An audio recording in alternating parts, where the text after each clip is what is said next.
Hello there, and welcome back to Sleep Theories. Before we begin tonight's story, I just want to say, wherever you are in the world, I hope you're having a peaceful day. Whether it's morning, afternoon, or the quiet hours of the night, thank you for being here with us. If you're new, consider subscribing for more mysterious tales and thought-provoking conspiracies designed to help you drift into sleep, or into deeper thought. As you listen tonight, I'd love to hear your thoughts. What do you think about the Project Bluebeam conspiracy? Do you believe something like that could ever happen, or already has? And while you're here, let me know in the comments what other conspiracies you'd like to see explored next. Your ideas shape what we dive into. Now, get comfortable, and let's begin tonight's journey into the unknown.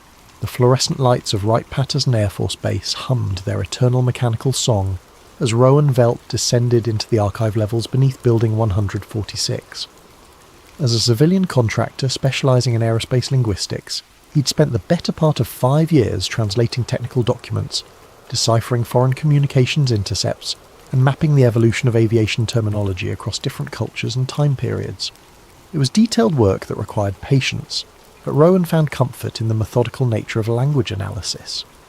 The basement archive smelled of old paper and industrial disinfectant, a combination that had become as familiar to him as his morning coffee. Row upon row of filing cabinets stretched into the dim distance, each labelled with cryptic alphanumeric codes that only the military bureaucracy could love. Today's assignment was routine: locate and translate a series of Russian aeronautical documents from 1995 related to high-altitude atmospheric research. Rowan pulled out the requisition slip and checked the reference number, SAR 1995447. He found the corresponding cabinet and began searching through the files. The manila folders were thick with age, their tabs yellowed and sometimes illegible. After 20 minutes of careful searching, he located what appeared to be the correct box. The label read Seismic Reports, 1995, in faded typewriter font. That should have been his first warning. As he lifted the heavy box onto the nearby table, something felt off. The weight distribution was wrong for geological surveys, and when he opened it, instead of the expected Russian documents about atmospheric research, he found something entirely different. The files inside were marked with headers he'd never seen before: Sky Mirage, Phase 1 Implementation, Celestial Projection Array Beta Testing, and Psychological Impact Assessment, Project Luminous Messiah. Rowan's hands trembled slightly as he opened the first folder. The documents inside were a mixture of technical schematics, psychological profiles, and what appeared to be operational timelines. One memo, dated March 15th, 1995, bore the letterhead of the Defense Advanced Research Projects Agency. The subject line read, Ionospheric Manipulation for Large-Scale Psychological Operations. The document detailed something called the Sky Mirage Protocol, a 4-phase program designed to create what the memo euphemistically called managed spiritual experiences on a global scale. Phase 1 involved the systematic undermining of traditional religious institutions through carefully orchestrated archaeological discoveries and astronomical events. Phase 2 was described as luminous messiahs, massive holographic projections that could be generated in the upper atmosphere using ionospheric heating technology. Rowan read with growing disbelief as the documents outlined Phase 3, emotional modulation via ELF waves. Extremely low-frequency electromagnetic pulses, carefully calibrated to match regional brainwave patterns, would be used to induce specific emotional states in targeted populations. The final phase, labelled simply World Crisis Bonfire, involved the coordination of artificial atmospheric phenomena to justify the implementation of global martial law under a unified world authority. The implications were staggering. If these documents were authentic, they described a conspiracy that made the wildest theories seem mundane by comparison. Rowan photographed several pages with his phone, his hands shaking as he tried to capture the technical diagrams and organisational charts that mapped out the project's leadership structure. A shadow fell across the table. Rowan looked up to see Colonel Warren Falco standing in the doorway of the archive room. Falco was his direct supervisor, a career military officer with steel-grey hair and the kind of penetrating stare that could make subordinates confess to crimes they hadn't committed. Working late again, Velt? Falco's voice carried a casual tone that didn't match the tension in his posture. Just tracking down some Russian atmospheric research documents, Rowan replied, trying to keep his voice steady. The filing system down here is a bit of a maze. Falco stepped closer, his eyes scanning the open files on the table. Find what you were looking for? Actually, I think there might have been a misfiling. These don't match the requisition. Rowan began closing the folders, acutely aware of how suspicious his movements might appear. Misfiling happens more often than you'd think, Falco said, his tone growing colder. Sometimes documents end up in the wrong place, where the wrong people might see them. That's why we have security protocols. The Colonel reached across the table and placed his hand on top of the Sky Mirage folder. I'll take care of returning these to their proper location. You focus on your assigned work. Rowan nodded, but something in Falco's expression made his blood run cold. Of course, Colonel. I'll get back to the Russian documents. Good. Falco gathered the folders with practiced efficiency, and Velt. Some files are classified for reasons that go beyond simple security concerns. Sometimes they're classified because the information inside could be dangerous to the wrong people. People who might not understand the full context. The threat was barely veiled, but it was unmistakable. Rowan watched as Falco walked away with the Sky Mirage documents, his footsteps echoing in the concrete corridor. When the Colonel was gone, Rowan sat alone in the archive room, staring at the empty space where the files had been. He pulled out his phone and checked the photos he'd taken. The images were clear enough to read, but as he scrolled through them, he noticed something disturbing. Several of the organisational charts included names he recognised: high-ranking military officials, aerospace industry executives, and even a few politicians. This wasn't some theoretical research project. It was an operational program with real funding and real oversight. That night, Rowan lay awake in his modest apartment off base, staring at the ceiling and trying to process what he'd discovered. The rational part of his mind insisted that what he'd seen had to be some kind of elaborate fiction, perhaps a wargame scenario or a theoretical exercise in strategic planning. But the level of detail in the documents, the authentic-looking signatures and official seals, and Colonel Falco's reaction all suggested something far more sinister. Over the following weeks, Rowan threw himself into his regular work with renewed focus, but he couldn't shake the memory of those files. He began paying closer attention to news reports about unusual atmospheric phenomena, unexplained lights in the sky, and strange acoustic events that seemed to defy conventional explanation. More often than he was comfortable with, he found patterns that seemed to echo the Sky Mirage documents. 3 months after the incident in the archive, Rowan received a new assignment that would take him to a different facility. When he asked Colonel Falco about the transfer, the Colonel simply smiled and said it was a promotion, a chance to work on more important projects. But Rowan noticed that his new position was at a much smaller facility, with limited access to historical archives. The message was clear. He was being moved away from sensitive information, isolated from the kind of documents that might raise uncomfortable questions. As he packed his belongings and prepared for the transfer, Rowan made a decision that would alter the course of his life. He would remember everything he'd seen, and someday, when the opportunity arose, he would find a way to learn the truth about the Sky Mirage protocol.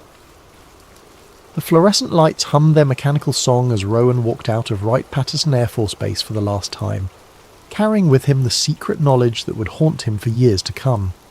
In his pocket, his phone held photographs of documents that suggested reality itself might be subject to manipulation on a scale that challenged everything he thought he knew about the world.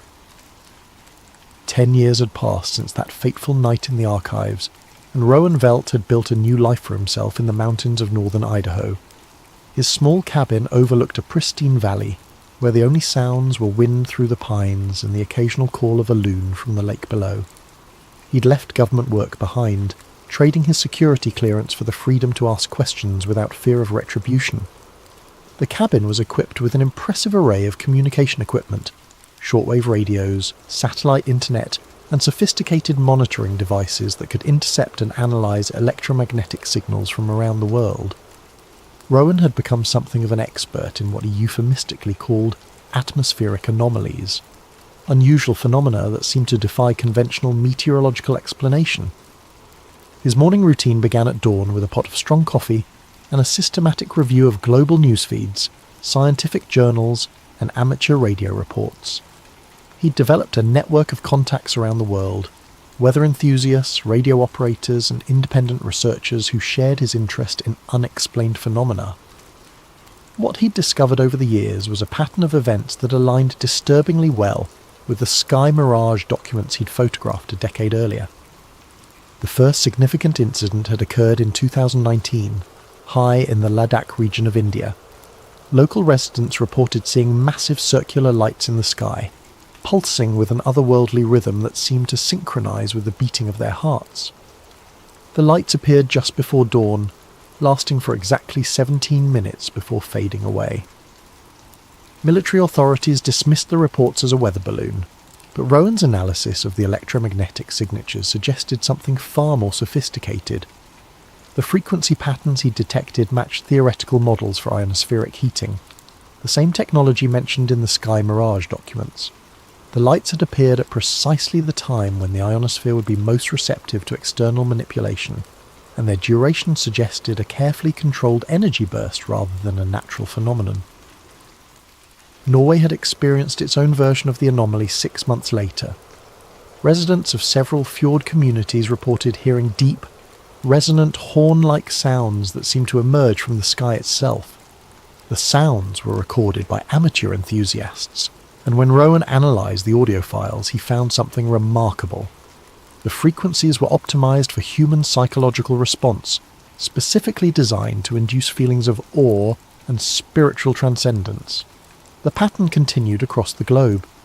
Unusual lights above the Australian outback that coincided with Aboriginal spiritual ceremonies, unexplained atmospheric disturbances over the Sahara Desert that occurred during the holy month of Ramadan, mysterious cloud formations above the Vatican that appeared during major religious celebrations.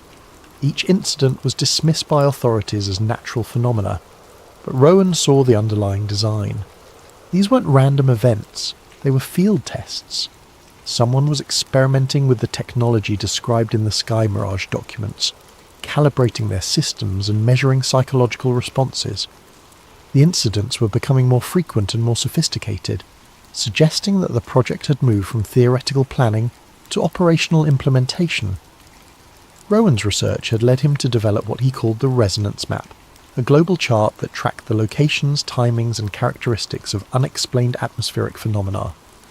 When he overlaid this data with information about ionospheric research facilities, military installations, and aerospace industry locations, a disturbing pattern emerged. The anomalies weren't random.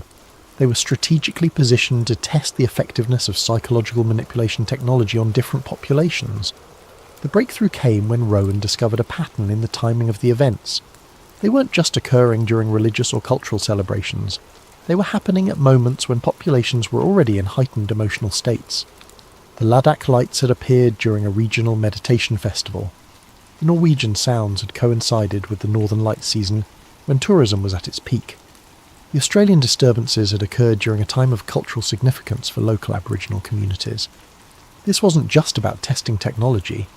It was about understanding how artificially induced phenomena could be integrated into existing belief systems and cultural practices. The Sky Mirage protocol wasn't trying to replace religion or spirituality. It was learning how to co-opt and control them. Rowan's analysis suggested that the project was now in advanced stages of Phase 2 testing. The Luminous Messiahs phase involved large-scale holographic projections that could create the appearance of supernatural or divine manifestations. The technology required massive amounts of energy and sophisticated control systems, but the theoretical foundation was sound. By heating specific layers of the ionosphere, it was possible to create luminous displays that could be visible from hundreds of miles away. The implications were staggering. If the Sky Mirage protocol was operational, it meant that someone had the ability to create artificial religious experiences on a global scale. They could project the image of any deity, any spiritual figure, or any symbol they chose into the sky above any location on Earth. The psychological impact would be unprecedented, potentially reshaping human consciousness and religious belief in ways that had never been possible before. As Rowan compiled his research, he began to understand the true scope of what he'd discovered. The misfiled documents he'd found 10 years earlier weren't just theoretical proposals, they were operational manuals for a technology that was already being tested and refined. The sky itself had become a canvas for those who sought to control human perception and belief. The question that haunted him was simple. Who was behind the Sky Mirage Protocol, and what did they ultimately hope to achieve? The documents had suggested a coordinated effort to undermine existing religious and political institutions in preparation for the implementation of a unified global authority. If that was true, then the atmospheric anomalies he'd been tracking weren't just scientific experiments. They were the opening moves in a campaign to reshape human civilization itself. Standing on his cabin's porch as the sun set over the Idaho mountains, Rowan watched the evening sky with new eyes. Every cloud, every unusual light, every atmospheric disturbance carried the potential for artificial manipulation. The boundary between natural and artificial had become blurred beyond recognition, and he was perhaps the only person who understood the true implications of what was happening.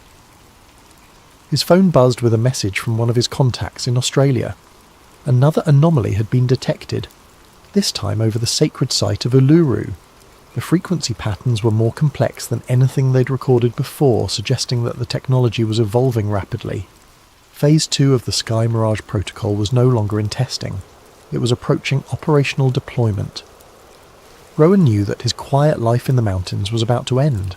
The pattern of events he'd been tracking was accelerating, and he was running out of time to understand and expose what was happening. The sky was no longer a natural phenomenon. It had become a weapon, and those who controlled it held the power to reshape human consciousness itself. The Marriott Hotel in downtown Boston buzzed with the familiar energy of a professional reunion.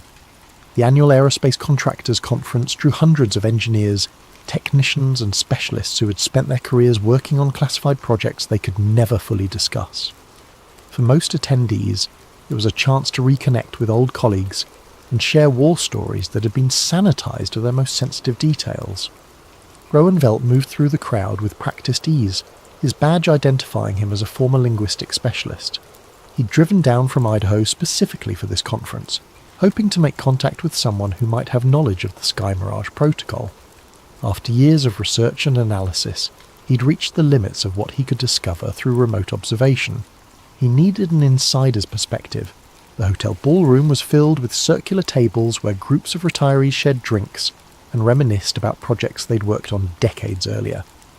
Rowan had prepared for this moment carefully, researching the attendee list and identifying individuals who had worked for companies that might have been involved in ionospheric research or atmospheric manipulation technology. He found his target at a table near the back of the room. Anouk Serin was a small woman in her early 60s with silver hair and intelligent eyes that seemed to take in everything around her. According to Rowan's research, she had spent 15 years as a senior engineer for Novaspec Industries, a defence contractor that specialised in atmospheric research and electromagnetic systems. Her work had involved the development of high-altitude monitoring equipment and ionospheric heating technology. Rowan approached her table during a lull in the conversation. "Excuse me, are you Anouk Serin? I'm Rowan Velt. I worked in linguistic analysis at Wright-Patterson for several years." Anouk looked up at him with a guarded expression. "Yes, I'm Anouk. Wright-Patterson, you said? What kind of linguistic work?" "Technical translation, mostly. Russian and Chinese documents related to atmospheric research." Rowan sat down in the empty chair beside her. "I'm particularly interested in ionospheric manipulation technology. I understand you worked on some groundbreaking projects in that area." The change in Anouk's expression was subtle but unmistakable. Her eyes narrowed slightly, and she glanced around the room as if checking to see who might be listening. "That's a very specific interest. What exactly are you looking for?"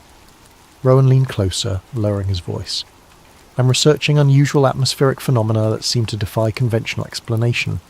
Lights in the sky, unexplained acoustic events, that sort of thing. I think there might be a connection to some of the experimental work that was being done in the 1990s. Anouk was quiet for a long moment, her fingers drumming nervously on the table. "You're talking about things that were classified at the highest levels. Even now, Years after retirement, I'm not sure what I can discuss. I understand the sensitivity, Rowan said carefully, but I think there are people who need to know what's possible with this technology. The implications for public safety, for personal privacy, for the nature of reality itself. Anouk studied his face, apparently weighing her options. "Walk with me," she said finally, standing up and moving toward the hotel's atrium. Rowan followed, and they found a quiet corner near a fountain where the ambient noise would mask their conversation. "I worked on something called the Atmospheric Resonance Project," Anouk began, her voice barely above a whisper. Officially, it was about understanding how electromagnetic waves propagate through the ionosphere. Unofficially, it was about learning how to manipulate those waves for specific purposes. What kind of purposes? The applications were theoretically endless. Weather modification, communication disruption, even psychological influence through subliminal frequency modulation. Anouk paused, seemingly wrestling with herself. But the project I worked on was more ambitious than that. We were developing technology that could create large-scale visual displays in the upper atmosphere. Rowan felt his pulse quicken. Visual displays? Holographic projections using ionospheric heating. By carefully controlling the energy input, we could create luminous patterns that would be visible from the ground. The resolution was limited, but the scale was unprecedented. We could make images that would be visible across entire continents. Did you ever hear the term Sky Mirage Protocol? Anouk's face went pale. Where did you hear that name? I found some misfiled documents years ago. They described a 4-phase program for large-scale psychological manipulation using atmospheric phenomena. Anouk looked around nervously, then pulled out her phone and showed Rowan a photograph. It showed a complex array of antennas and transmission equipment situated in what appeared to be a remote desert location. "This is the installation we built in Chile. There's another one in Western Australia. They're capable of heating the ionosphere with incredible precision. Are they operational?" "As far as I know, they've been running continuous tests for the past 5 years. The official cover story is that they're for radio astronomy research, but the power requirements and the antenna configurations are all wrong for that kind of work." Rowan studied the photograph, noting the sophisticated design of the equipment. What kind of tests? Initially, it was just basic pattern generation.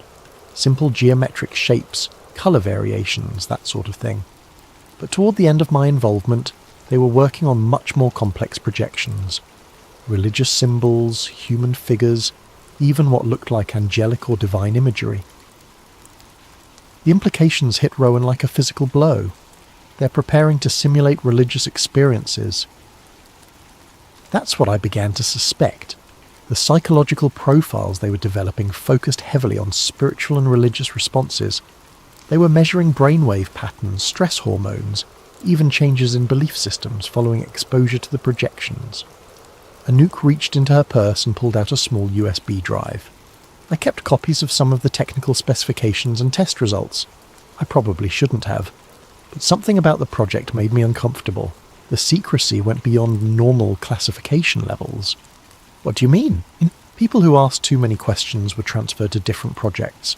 Employees who expressed concerns about the ethical implications were reassigned or terminated. And there were rumours about what happened to people who tried to go public with information about the program. Rowan took the USB drive, feeling its weight like a stone in his palm. What kind of rumours? Accidents, suicides, people who just disappeared without explanation. I probably shouldn't be talking to you about this, but I've been watching the news, and I think the technology is being used operationally now. The atmospheric anomalies around the world. The frequency patterns match what we were generating in our tests. The timing, the locations, the psychological impact. It's all consistent with operational deployment of the Sky Mirage technology. Anouk glanced at her watch, then looked around the atrium with obvious anxiety.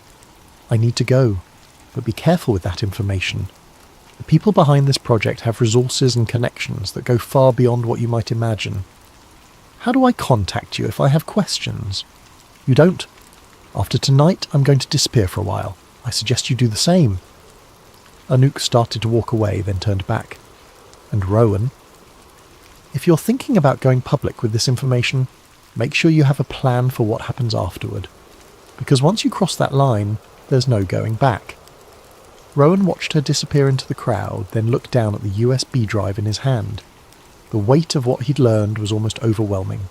The Sky Mirage protocol wasn't just theoretical anymore. It was operational, and someone with vast resources and connections was using it to manipulate human consciousness on a global scale. As he walked back to his car, Rowan couldn't shake the feeling that he was being watched. The parking garage seemed unusually quiet, and he noticed a black sedan with tinted windows parked near the exit. When he started his car and pulled out of the garage, the sedan followed him for several blocks before disappearing into traffic. The drive back to Idaho gave him time to think about what Anouk had told him. The Sky Mirage protocol was real, it was operational, and it was being used to conduct psychological experiments on unsuspecting populations around the world. The atmospheric anomalies he'd been tracking weren't natural phenomena, they were weapons tests, preparations for something much larger and more terrifying. Back in his cabin, Rowan inserted the USB drive into his computer and began reviewing the files Anouk had given him. The technical specifications were incredibly detailed, showing energy requirements, frequency modulations, and projection capabilities that exceeded anything he'd imagined. The test results included brain scans, psychological profiles, and detailed analyses of how different populations responded to various types of atmospheric displays. One file contained what appeared to be a deployment schedule for the next phase of testing. According to the document, a major demonstration was planned for early 2026, involving a large-scale projection over a major metropolitan area. The target was listed as European Cultural Centre, Maximum Psychological Impact Scenario. Rowan realised that time was running out. Whatever the Sky Mirage protocol was building toward, it was approaching rapidly. He had perhaps months, maybe weeks, before the technology would be used for its ultimate purpose. The question was whether he could find a way to expose the truth before it was too late. As he worked through the night, analysing the technical data and cross-referencing it with his own research, Rowan began to understand the true scope of what he was facing. The Sky Mirage protocol wasn't just about creating artificial religious experiences, it was about fundamentally altering human consciousness and belief systems on a planetary scale. The technology existed, the infrastructure was in place, and the psychological techniques had been tested and refined. The sky itself had become a weapon, and those who controlled it held the power to reshape human civilization according to their will. The secure cabin in northern Idaho had been transformed into a makeshift intelligence centre. Every surface was covered with printouts, photographs, and hand-drawn charts as Rowan Velt worked to decrypt and analyse the files that Anouk Seren had given him. The USB drive contained gigabytes of technical specifications, psychological profiles, and operational plans that painted a disturbing picture of the Sky Mirage protocol's true scope. Working alongside him was Anouk herself, who had arrived at his cabin 3 days after their meeting in Boston. Despite her earlier warnings about disappearing, she had realised that the information she possessed was too important to keep secret. The two of them worked in shifts, one sleeping while the other continued the painstaking process of decryption and analysis. "I've found the master operational plan," Anouk announced, her voice hoarse from hours of work. She pointed to a complex flowchart displayed on Rowan's largest monitor. "It's all here. The complete 4-phase implementation schedule." Rowan moved to look over her shoulder, studying the document that seemed to represent years of planning and preparation. The Sky Mirage protocol was far more sophisticated than even the documents he'd found 10 years earlier had suggested. Each phase was designed to build upon the previous one, creating a cascade of psychological and social changes that would ultimately reshape human civilization. Phase 1 is labelled Archaeological Displacement, Anouk read from the screen.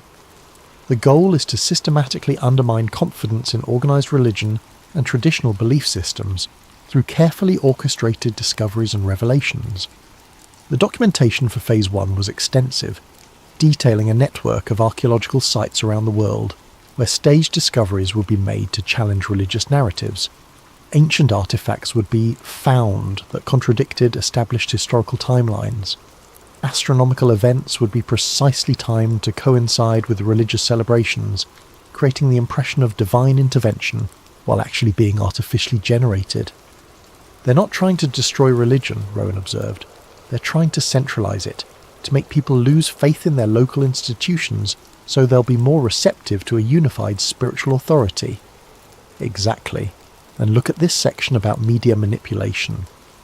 Anouk scrolled to a subsection that outlined how news coverage of the archaeological discoveries would be carefully managed.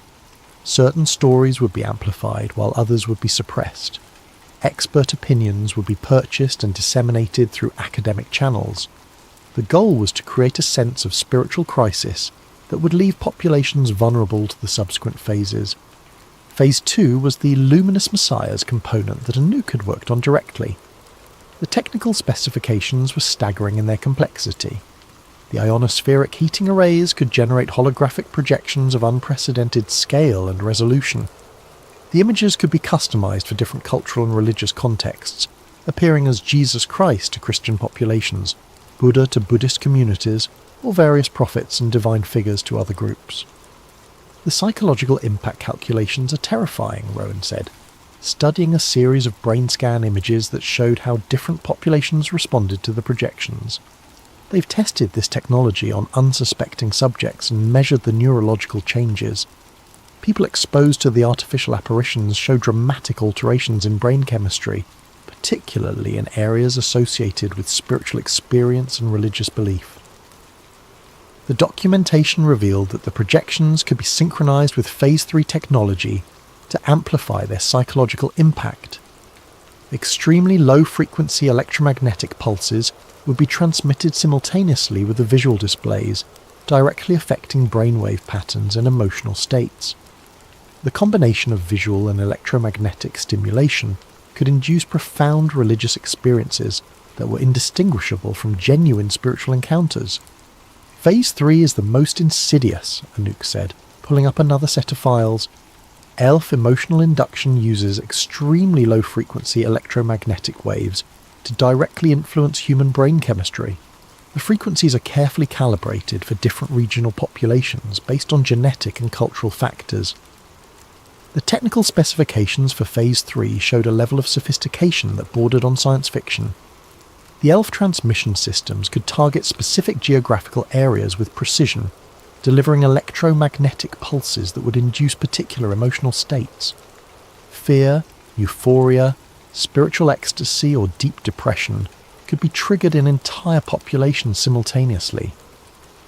They've mapped the neurological responses of different ethnic and cultural groups, Rowan observed, scrolling through pages of brain scan data. The frequency patterns are optimized for maximum psychological impact on specific populations. It's like they've created a radio dial for human consciousness. The documentation revealed that Phase 3 technology had been tested extensively during the atmospheric anomalies that Rowan had been tracking.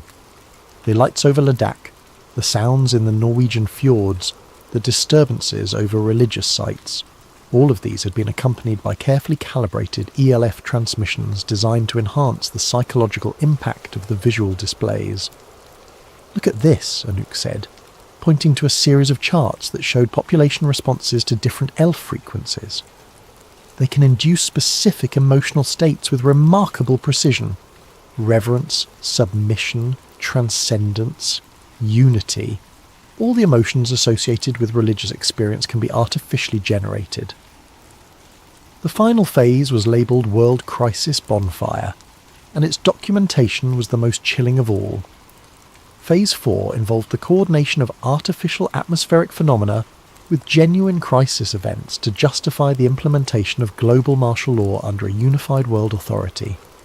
The sky displays would be synchronized with coordinated attacks on infrastructure, communication systems, and government institutions. They're planning to create artificial religious experiences and then use them to justify the consolidation of global power, Rowan said, his voice barely above a whisper.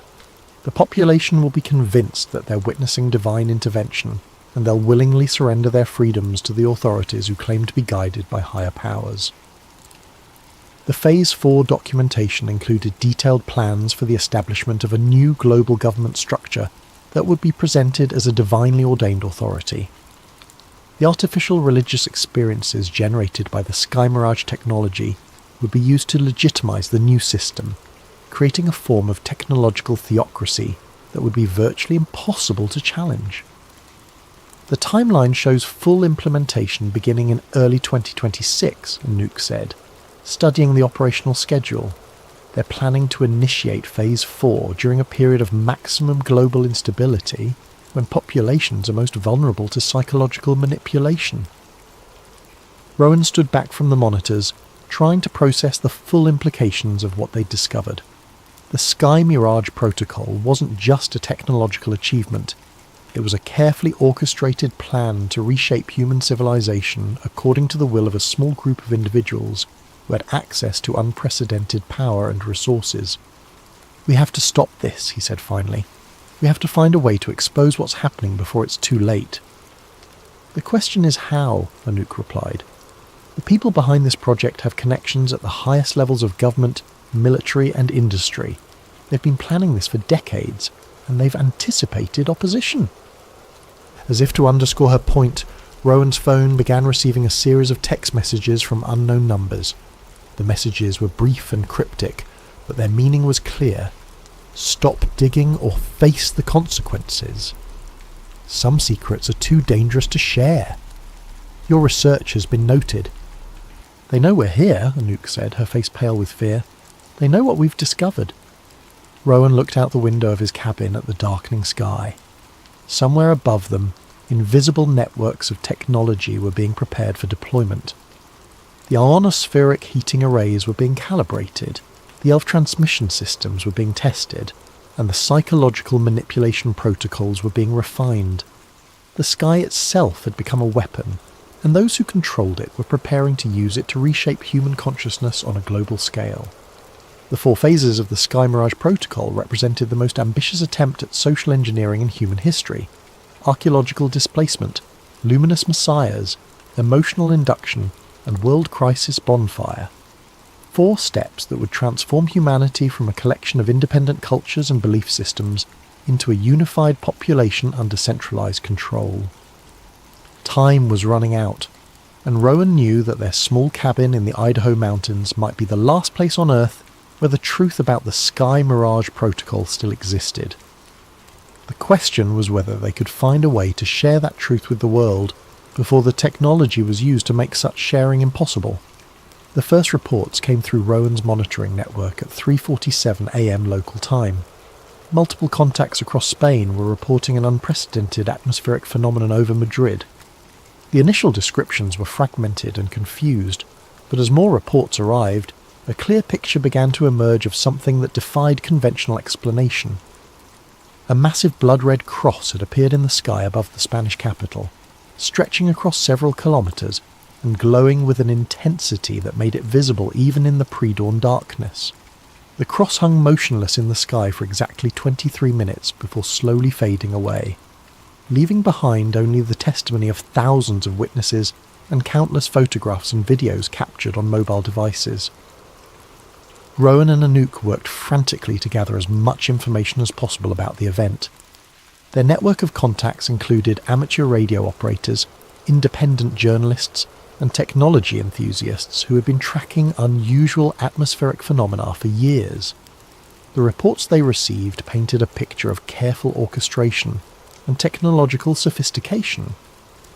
The electromagnetic signature is consistent with ionospheric heating, Anouk reported, analysing data from a radio telescope in Portugal that had been monitoring the area.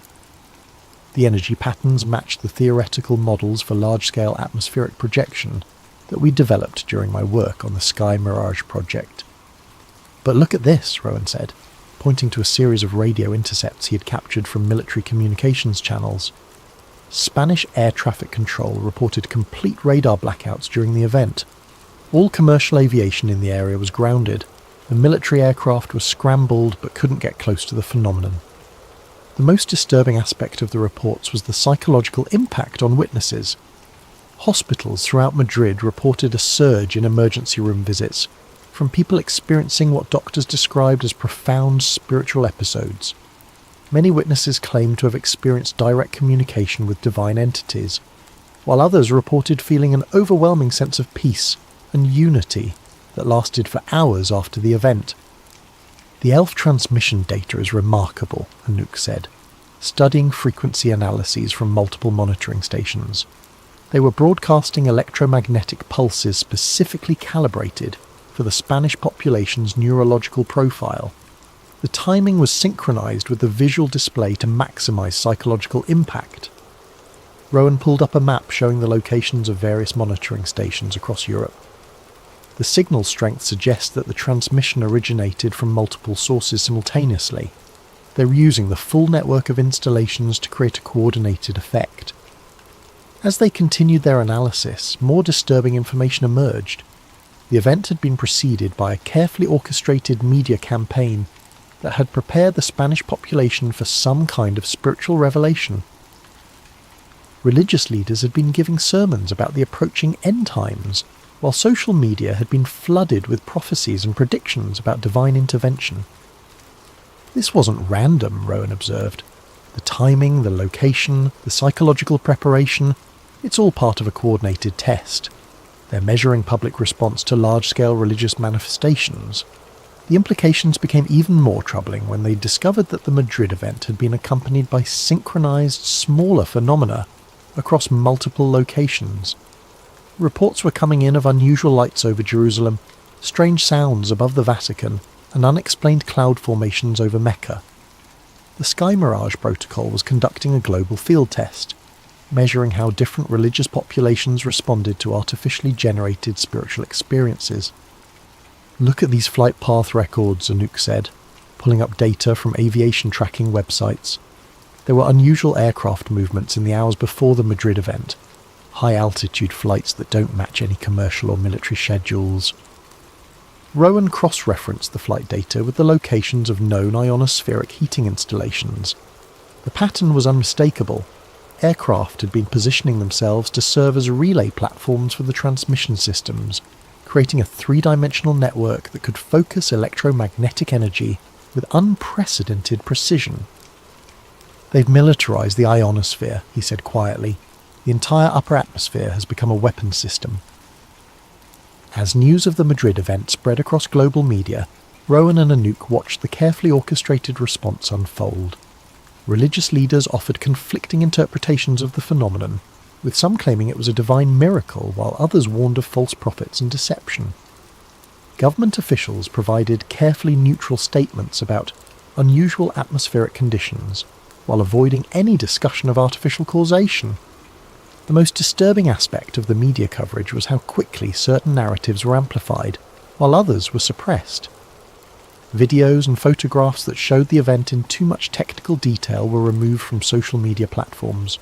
Witnesses who described the electromagnetic effects or mentioned possible artificial causation found their accounts deleted or shadow banned. "They're controlling the information flow in real time," Anouk observed. "The infrastructure for censorship and narrative manipulation is already in place." 3 days after the Madrid event, Rowan's secure communications systems detected something that made his blood run cold. Military communications networks across Europe were being flooded with encrypted traffic that used protocols he recognized from the Sky Mirage documentation. The project wasn't just testing its technology, it was coordinating with government and military institutions for operational deployment. "We need to go public with this information," Rowan said. But even as he spoke the words, he knew how difficult that would be. The traditional media channels are compromised, and social media platforms are actively suppressing information about the project. "There might be another way," Anouk said, pulling up a list of contacts she had maintained from her years in the aerospace industry. "There are people in the scientific community who would be willing to listen, researchers who have the credibility to challenge the official narrative." But before they could make contact with potential allies, their world began to unravel. Anouk's phone started receiving threatening messages from unknown numbers. Her bank accounts were frozen due to suspicious activity. Her credit cards were cancelled without explanation. Within 48 hours, she had been effectively cut off from the financial system. "They're using administrative warfare," she said, her voice shaking with anger and fear. "They can't silence us directly, so they're destroying our ability to function in society." Rowan's situation was even worse. His internet connection was being throttled to unusable speeds. His phone calls were being dropped or intercepted. Most disturbing of all, he began receiving visits from people claiming to be from various government agencies who wanted to discuss his research interests. The visitors were always polite and professional, but their message was clear. His activities were being monitored, and he was approaching dangerous territory. They offered him lucrative consulting contracts and prestigious positions that would require him to relocate and discontinue his independent research. When he refused, they began making barely veiled threats about his safety and security.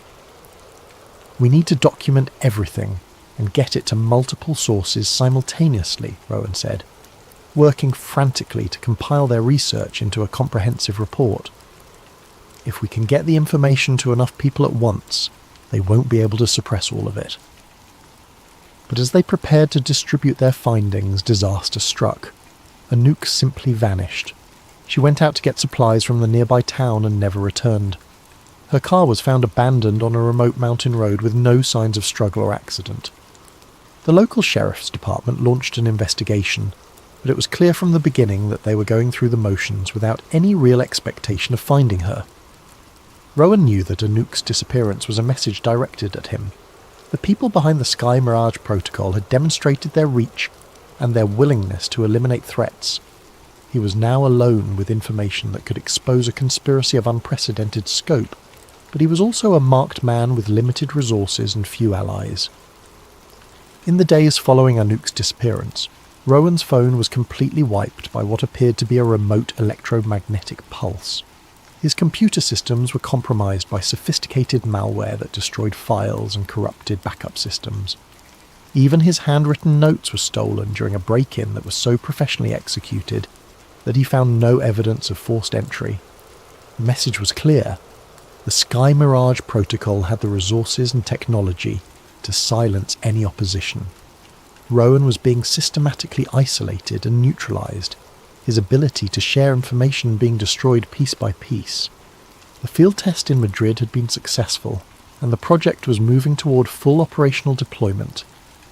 As he sat in his cabin, surrounded by the wreckage of his research and facing the reality of his situation, Rowan realized that traditional methods of exposure and resistance were useless against an organization with such vast resources and technological capabilities. The Sky Mirage Protocol had anticipated opposition and prepared countermeasures that could neutralize any conventional attempt to reveal the truth.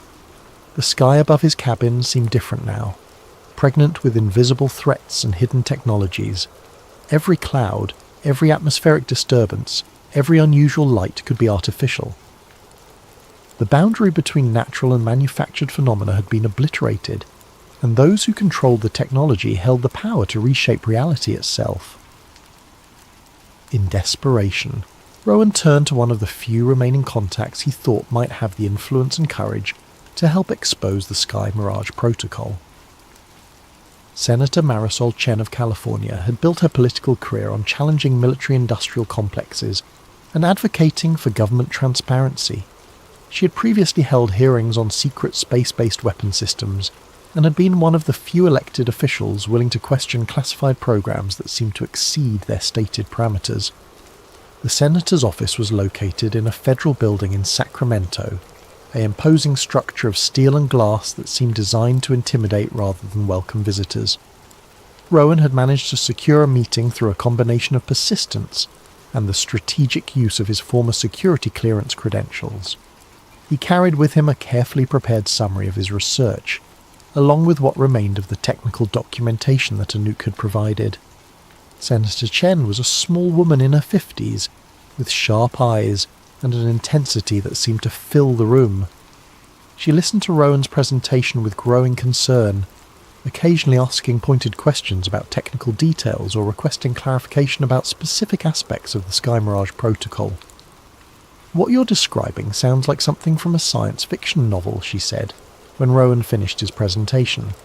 "But the technical details are too specific, and the documentation too authentic to dismiss as fantasy." "The Madrid event was just a field test," Rowan emphasized. "According to the operational timeline I found, they're planning full deployment within months. The psychological impact will be unprecedented." Senator Chen studied the documents Rowan had provided. paying particular attention to the organisational charts that showed connections between government agencies, military contractors, and private corporations. These names, some of these people have appeared before my committee in the past. They're involved in projects that have budgets in the billions of dollars and oversight that's so classified that even senior senators can't get access to detailed information. Can you bring this to public attention? Hold hearings, demand investigations? The senator was quiet for a long moment, her expression growing increasingly troubled. The problem is that most of this information is classified at levels that make it impossible to discuss in public forums. Even if I tried to hold hearings, the witnesses would claim national security exemptions and refuse to testify about anything substantive. But people have a right to know what's being done to them. The technology exists to manipulate human consciousness on a global scale. That's not a national security issue. It's a human rights catastrophe. Senator Chen stood up and walked to her office window, looking out at the city below. Mr. Velt, I've spent 20 years in politics, and I've learned that there are some fights you can win and others that will destroy you. What you've shown me suggests a conspiracy that involves some of the most powerful people in the country. These aren't individuals who can be challenged through conventional political processes. So you won't help? I can't help, not in the way you want me to. If I try to go public with this information, I'll be discredited, removed from my committees, and probably destroyed personally and professionally. The people behind this project have resources and connections that go far beyond what most people can imagine. Rowan felt a crushing sense of defeat. Then what am I supposed to do with this information? You need to disappear, Senator Chen said, turning back to face him. These people have already demonstrated their willingness to eliminate threats. Your associate's disappearance wasn't random. It was a warning. If you continue pursuing this investigation, you'll end up like her. I can't just abandon this. Too many people are at risk. And you can't save them if you're dead or discredited. The senator returned to her desk and pulled out a business card. There's a journalist I know who specialises in deep investigative work. She has experience with classified material and protected sources. If anyone could find a way to get this information to the public, it would be her. Rowan took the card, but he could see in Senator Chen's expression that she wasn't optimistic about the chances of success. What about you? Will you continue investigating from your position? I'll do what I can within the system, but my options are limited. The committees that have oversight of these projects are controlled by people who have too much invested in maintaining the status quo. Real change would require a level of public awareness and outrage that might not be possible to achieve. As Rowan left the senator's office, he realised that his last hope for institutional support had been extinguished. The people who were supposed to protect the public from abuses of power were either compromised, intimidated, or simply overwhelmed by the scope of what they were facing. The Sky Mirage protocol had been designed to operate beyond the reach of conventional oversight and accountability. The journalist whose card Senator Chen had given him was named Rebecca Martinez, and she worked for a small independent news organisation that specialised in investigations that mainstream media wouldn't touch. When Rowan called her, she agreed to meet him at a small cafe in a Berkeley neighbourhood known for its alternative culture and anti-establishment attitudes. Rebecca was younger than Rowan had expected, probably in her early 30s, with dark hair and intense eyes that seemed to evaluate everything around her. She listened to his story with professional skepticism, occasionally asking for clarification or requesting to see specific pieces of documentation. "I've heard rumours about atmospheric manipulation technology," she said, when Rowan finished his presentation. "There are researchers who believe that some of the unusual weather patterns we've been seeing might not be entirely natural, but what you're describing goes far beyond weather modification. The technology exists to create artificial religious experiences that are indistinguishable from genuine spiritual encounters. The psychological impact could reshape human consciousness on a global scale." Rebecca studied the technical documents with obvious interest. "The problem with a story like this is verification. Most of my sources in the military and intelligence communities would never confirm information at this level of classification, and without independent verification, it's just one person's claims against a massive conspiracy." "What about the Madrid event? There were thousands of witnesses." all of whom saw something that could have multiple explanations. Without access to the technical data that would prove artificial causation, it's just another unexplained phenomenon. The public is used to those by now. Rowan felt his frustration mounting. So how do we expose this? How do we warn people about what's coming? The only way would be to find someone on the inside who's willing to go on the record, or to obtain technical evidence that independently verifies your claims. Both of those options are extremely dangerous for everyone involved. As they talked, Rebecca began receiving notifications on her phone that seemed to disturb her. She checked her messages with growing concern, then looked up at Rowan with an expression of alarm. "My editor just sent me a message. He's received calls from people claiming to represent various government agencies. They're asking about my research interests and suggesting that I focus on other stories." The implication was clear. Even approaching the story was enough to attract unwanted attention from the people behind the Sky Mirage Protocol. The network of surveillance and intimidation was so comprehensive that merely investigating the conspiracy was enough to trigger countermeasures. "I'm sorry," Rebecca said, standing up from the table. "I believe what you've told me, but I can't help you. The risk is too great, and the chances of success are too small. You need to find another way." As Rowan watched her leave the cafe, he realised that the network of people willing to challenge the Sky Mirage Protocol had been systematically identified and neutralised. Politicians, journalists, researchers and activists who might have been able to expose the conspiracy had been intimidated, compromised or eliminated. The project had been designed to operate in complete secrecy, protected by layers of classification, misdirection and administrative warfare. The silence was deafening. Everyone who might have been able to help had been effectively muted, leaving Rowan alone with information that could save humanity, but no way to share it with the world. The Sky Mirage Protocol had achieved perfect operational security, creating a situation where the truth existed but could not be communicated. As he drove back toward his cabin in Idaho, Rowan understood that conventional methods of resistance had been anticipated and neutralized.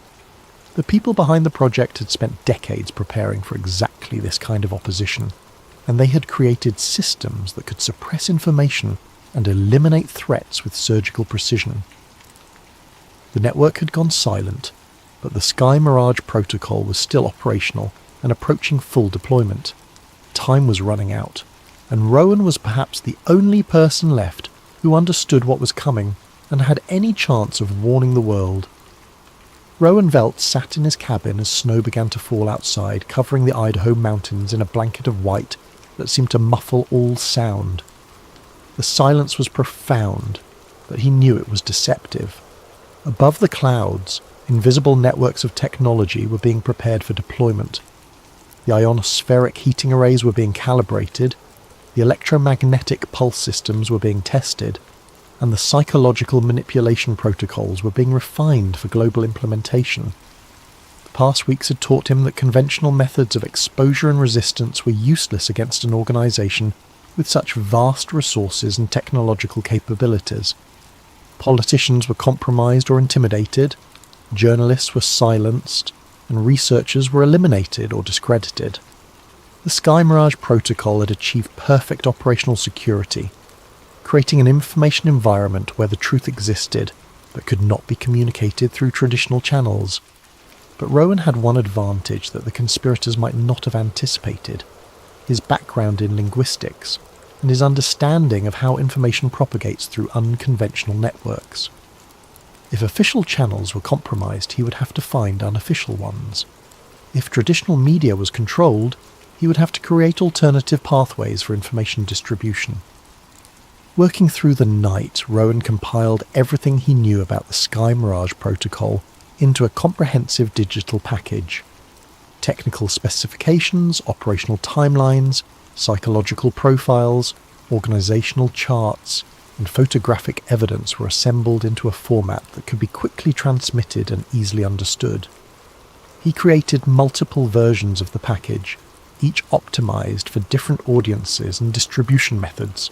The breakthrough came when he remembered his network of amateur radio operators and independent researchers who had been tracking atmospheric anomalies around the world. These were people who operated outside official channels, who were accustomed to sharing information that governments might prefer to keep secret. More importantly, they were distributed across multiple countries and communication systems, making them difficult to silence simultaneously. Using encrypted communication protocols and anonymous relay systems, Rowan began distributing his information package to key nodes in the underground research network. Ham radio operators in Australia received technical specifications for the ionospheric heating arrays. Independent journalists in Europe got copies of the psychological manipulation protocols. Researchers in South America received the organisational charts showing connections between government agencies and private contractors. The strategy was simple but effective. Instead of trying to get the information to mass media outlets that could be controlled or suppressed, he would seed it throughout the alternative research community and let it propagate organically. The truth would spread through networks that were too distributed and too informal to be easily compromised. As the information began to circulate, Rowan monitored global communication networks for signs that his strategy was working.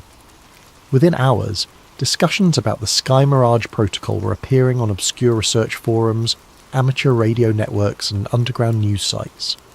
The technical details were being analysed by independent experts who confirmed their authenticity and added their own observations about related phenomena. The response was faster and more comprehensive than Rowan had dared to hope.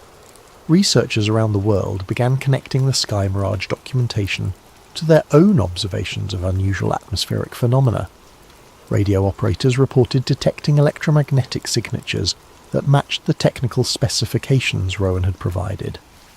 Independent journalists began investigating the corporate and government connections outlined in the organisational charts. But the success of the information campaign also triggered a massive counterstrike from the forces behind the Sky Mirage protocol. Within days of the initial distribution, communication networks around the world began experiencing systematic failures. Internet service providers reported widespread outages that affected underground news sites and research forums. Amateur radio frequencies were jammed by high-power transmissions from unknown sources. The technological warfare escalated rapidly. Rowan's cabin lost internet connectivity, then telephone service, and finally electrical power. His backup generators were disabled by electromagnetic pulses that seemed to target electronic systems with surgical precision. Even his battery-powered emergency radios were rendered inoperable by interference that covered the entire electromagnetic spectrum. As he sat in his darkened cabin, Rowan realised that the Sky Mirage protocol was implementing Phase 4 ahead of schedule. The World Crisis Bonfire was beginning with a coordinated attack on communication infrastructure that would isolate populations and prepare them for the massive psychological manipulation campaign that would follow. Outside his windows, the night sky began to show signs of unusual activity. Lights appeared and disappeared in patterns that seemed too organised to be natural. The aurora borealis, normally visible only in the far north, began dancing across the Idaho sky in colours that had never been recorded in scientific literature. The ionospheric heating arrays were being activated for operational deployment. Throughout the week that followed, reports of atmospheric phenomena began emerging from around the world despite the communication blackouts. People used whatever means they could find to share information about lights in the sky, unexplained sounds, and mass psychological experiences that seemed to transcend normal human consciousness. The Sky Mirage protocol was conducting its final field test, preparing global populations for the ultimate demonstration of technological power. Rowan knew that he had perhaps hours before his ability to communicate with the outside world would be completely severed. Working by candlelight and using the last of his battery-powered equipment, he compiled a final message that would serve as both warning and testament. The message contained everything he had learned about the Sky Mirage protocol, along with analysis of what was happening and predictions about what would come next. But most importantly, the message contained instructions for how to resist the psychological manipulation that was about to be unleashed on a global scale. Understanding the technology was the first step toward defending against it. Recognizing artificial phenomena as artificial was crucial to maintaining psychological independence. The Sky Mirage protocol depended on people believing that the experiences they were having were genuine spiritual encounters rather than technological manipulations. Using the last functioning communication system available to him, Rowan transmitted his final message through a network of underground relay stations that spanned the globe. The message was automatically retransmitted and redistributed through multiple channels, creating a redundant information network that would be difficult to completely suppress. As he finished the transmission, the sky above his cabin erupted in a display of lights that defied description. Geometric patterns of incredible complexity danced across the heavens, accompanied by sounds that seemed to resonate directly with human consciousness. The electromagnetic pulse systems were broadcasting frequencies designed to induce profound spiritual experiences, while the ionospheric heating arrays projected images that appeared to show divine figures and religious symbols. Rowan felt the psychological pressure of the transmission, the overwhelming urge to interpret what he was seeing as supernatural rather than technological. The elf waves were attempting to override his rational thinking and replace it with spiritual ecstasy and religious awe. But his understanding of the technology allowed him to resist the manipulation, to see the artificial nature of the experience even as his brain chemistry was being directly affected. The realization was both terrifying and empowering. The Sky Mirage protocol was operational and being deployed globally, but it was not invincible. Knowledge of the technology provided some protection against its effects. Understanding the artificial nature of the phenomena reduced their psychological impact. The truth was the most effective defense against technological deception. As communications infrastructure around the world continued to fail, and governments began implementing emergency protocols, Rowan prepared to go dark. His cabin had become uninhabitable due to the electromagnetic interference, and he knew that his physical location had been compromised. The final phase of his resistance would require him to disappear entirely, to become a ghost in the system that could continue to share information through channels that the Sky Mirage protocol couldn't monitor or control. Before abandoning his cabin, Rowan created one last transmission that would serve as his legacy and warning to future generations.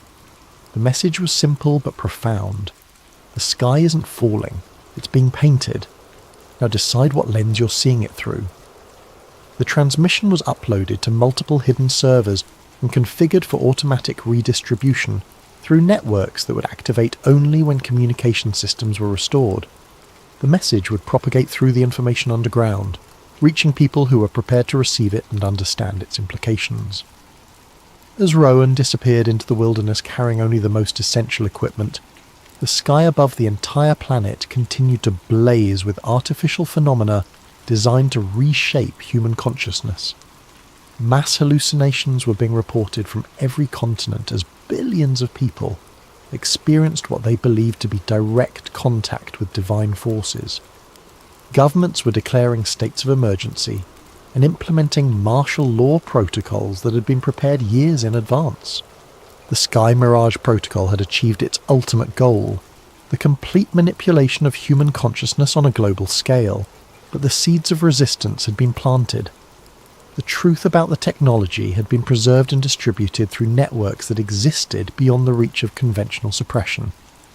Knowledge of the artificial nature of the phenomena provided some protection against their psychological effects.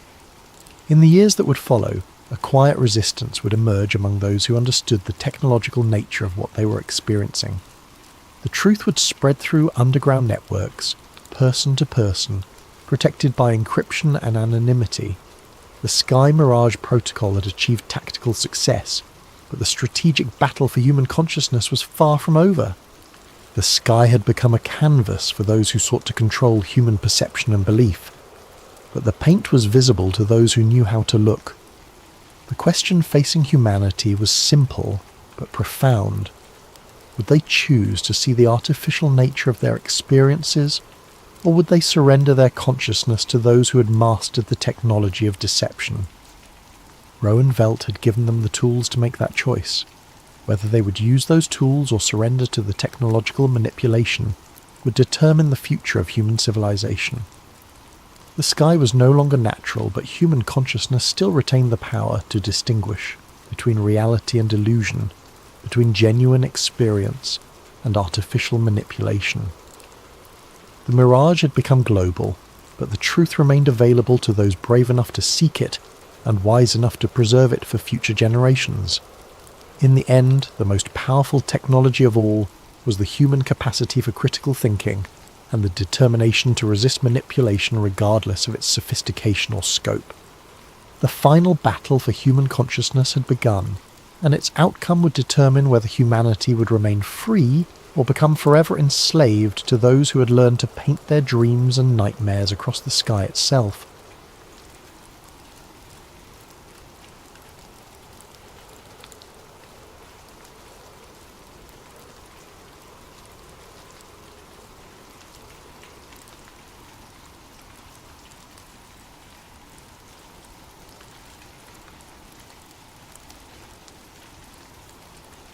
Recovered journal entry, classification redacted.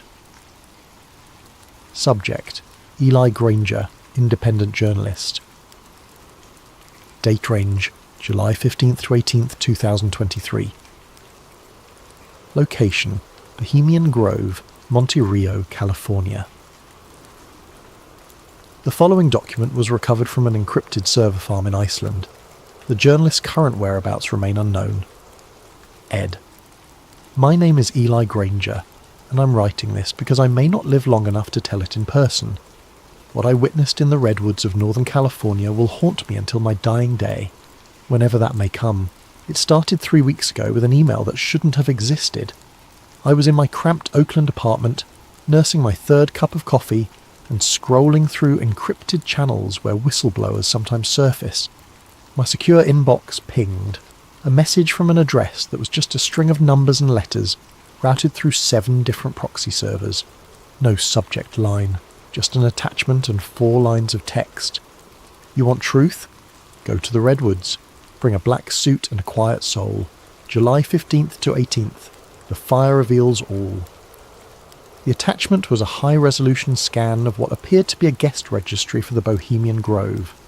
That mysterious all-male retreat where the world's most powerful men allegedly gather each summer to commune with nature.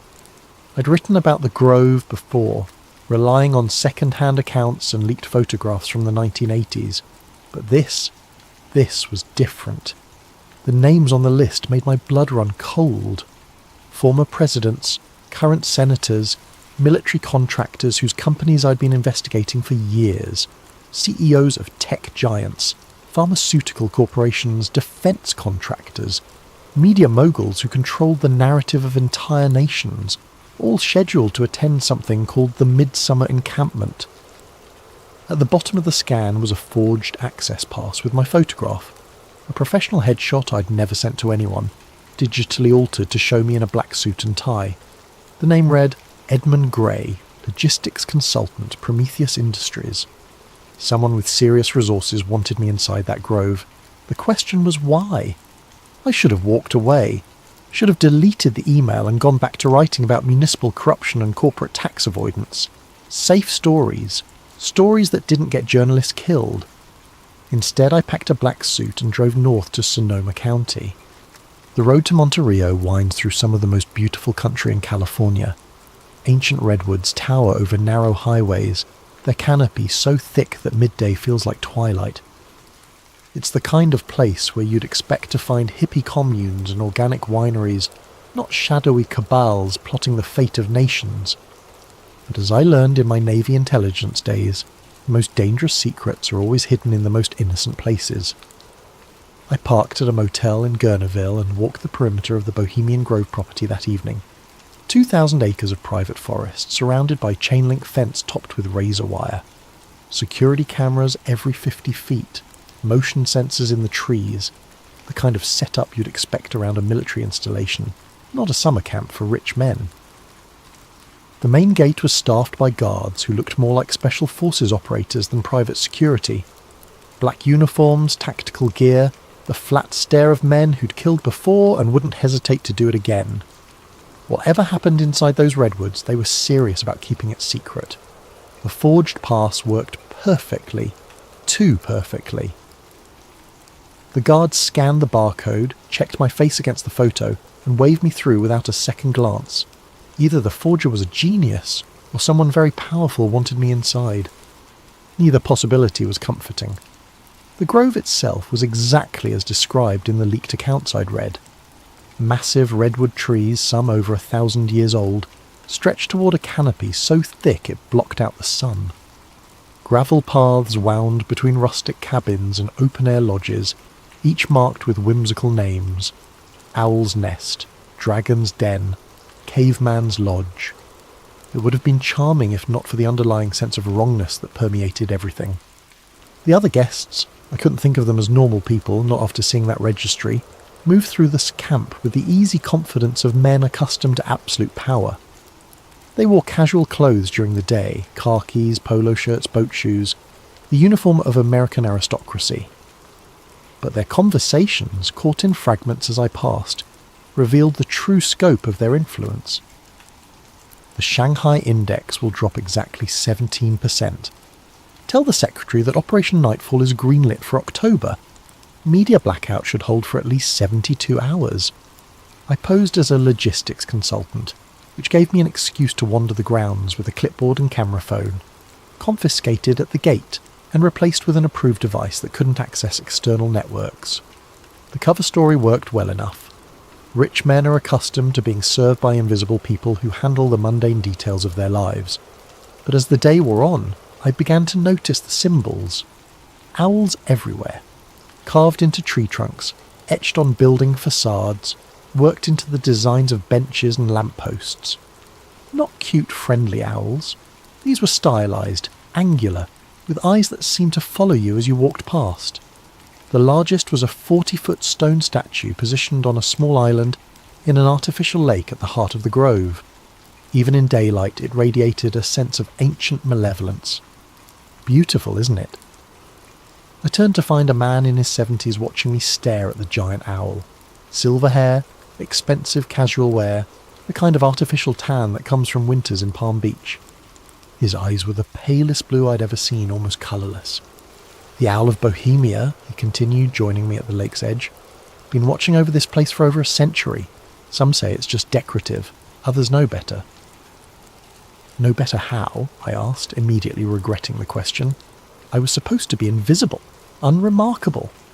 The old man smiled, revealing teeth too white and too perfect for his age. You'll see tonight, Mr. Grey. The cremation of care waits for no man, not even consultants. He walked away before I could respond, leaving me staring at the owl statue and wondering how much my cover had already been blown. That evening, as twilight settled over the grove, the atmosphere changed completely. The casual bonhomie of the day disappeared, replaced by something far more serious and ritualistic. Men emerged from their cabins wearing dark robes with hoods that obscured their faces. Some carried torches, others strange ceremonial objects I couldn't identify. I found a dark robe hanging in my assigned cabin, along with a note. Attendance is mandatory. Silence is sacred. The owl sees all. What I witnessed that night will stay with me forever. As darkness fell, hundreds of robed figures processed through the forest paths, converging on the lake where the great owl statue loomed. Torches flickered between the trees like malevolent fireflies. The only sounds were footsteps on gravel and the whisper of fabric against bark. I followed the crowd, keeping my head down and my hood up. The robe smelled of incense and something else, something organic and unpleasant that I couldn't identify. We gathered in a natural amphitheatre around the lake. The owl statue dominated the scene, its eyes seeming to glow red in the torchlight. A wooden boat had been prepared at the water's edge, and in it lay what appeared to be the effigy of a child, small, wrapped in white cloth, disturbingly lifelike. But as I stared at the bundle, a horrible doubt crept into my mind. The proportions were too perfect, the weight distribution too natural. The way the cloth clung to what lay beneath suggested something more substantial than straw and sawdust. A figure in an elaborate robe stepped onto a platform beside the owl. Even with his face hidden, I recognised the bearing and voice of a man who'd been on television every night for years. A former president whose policies had shaped a generation. Brothers of the Grove, his voice boomed across the water, amplified by hidden speakers. We gather once again beneath the ancient eyes of wisdom to perform the sacred rite that frees us from the burdens of conscience. The crowd responded in unison. We banish care and cast it to the flames. Care, that pale and common thing that binds the hands of power. Care that whispers doubt in the ears of decision. Care that stays the sword of necessary action. We banish care and cast it to the flames. The ritualized call and response continued for nearly an hour. Invocations to ancient deities whose names I recognized from my study of Middle Eastern mythology. Moloch, the Carthaginian god of child sacrifice. Enlil, the Mesopotamian lord of wind and authority. Names that shouldn't have been spoken by American leaders in the 21st century. But the most disturbing element wasn't the pagan imagery, or even the suggestions of child sacrifice. It was the casual way these men, titans of industry, shapers of policy, guardians of democracy, participated in rituals that explicitly celebrated the abandonment of human compassion. The ceremony reached its climax when the boat carrying the effigy was pushed out onto the lake. Flames erupted from the water around it, hidden gas jets, I realised, creating the illusion of supernatural fire. The figure in the boat burned quickly, the white cloth falling away to reveal... I still can't be certain what I saw.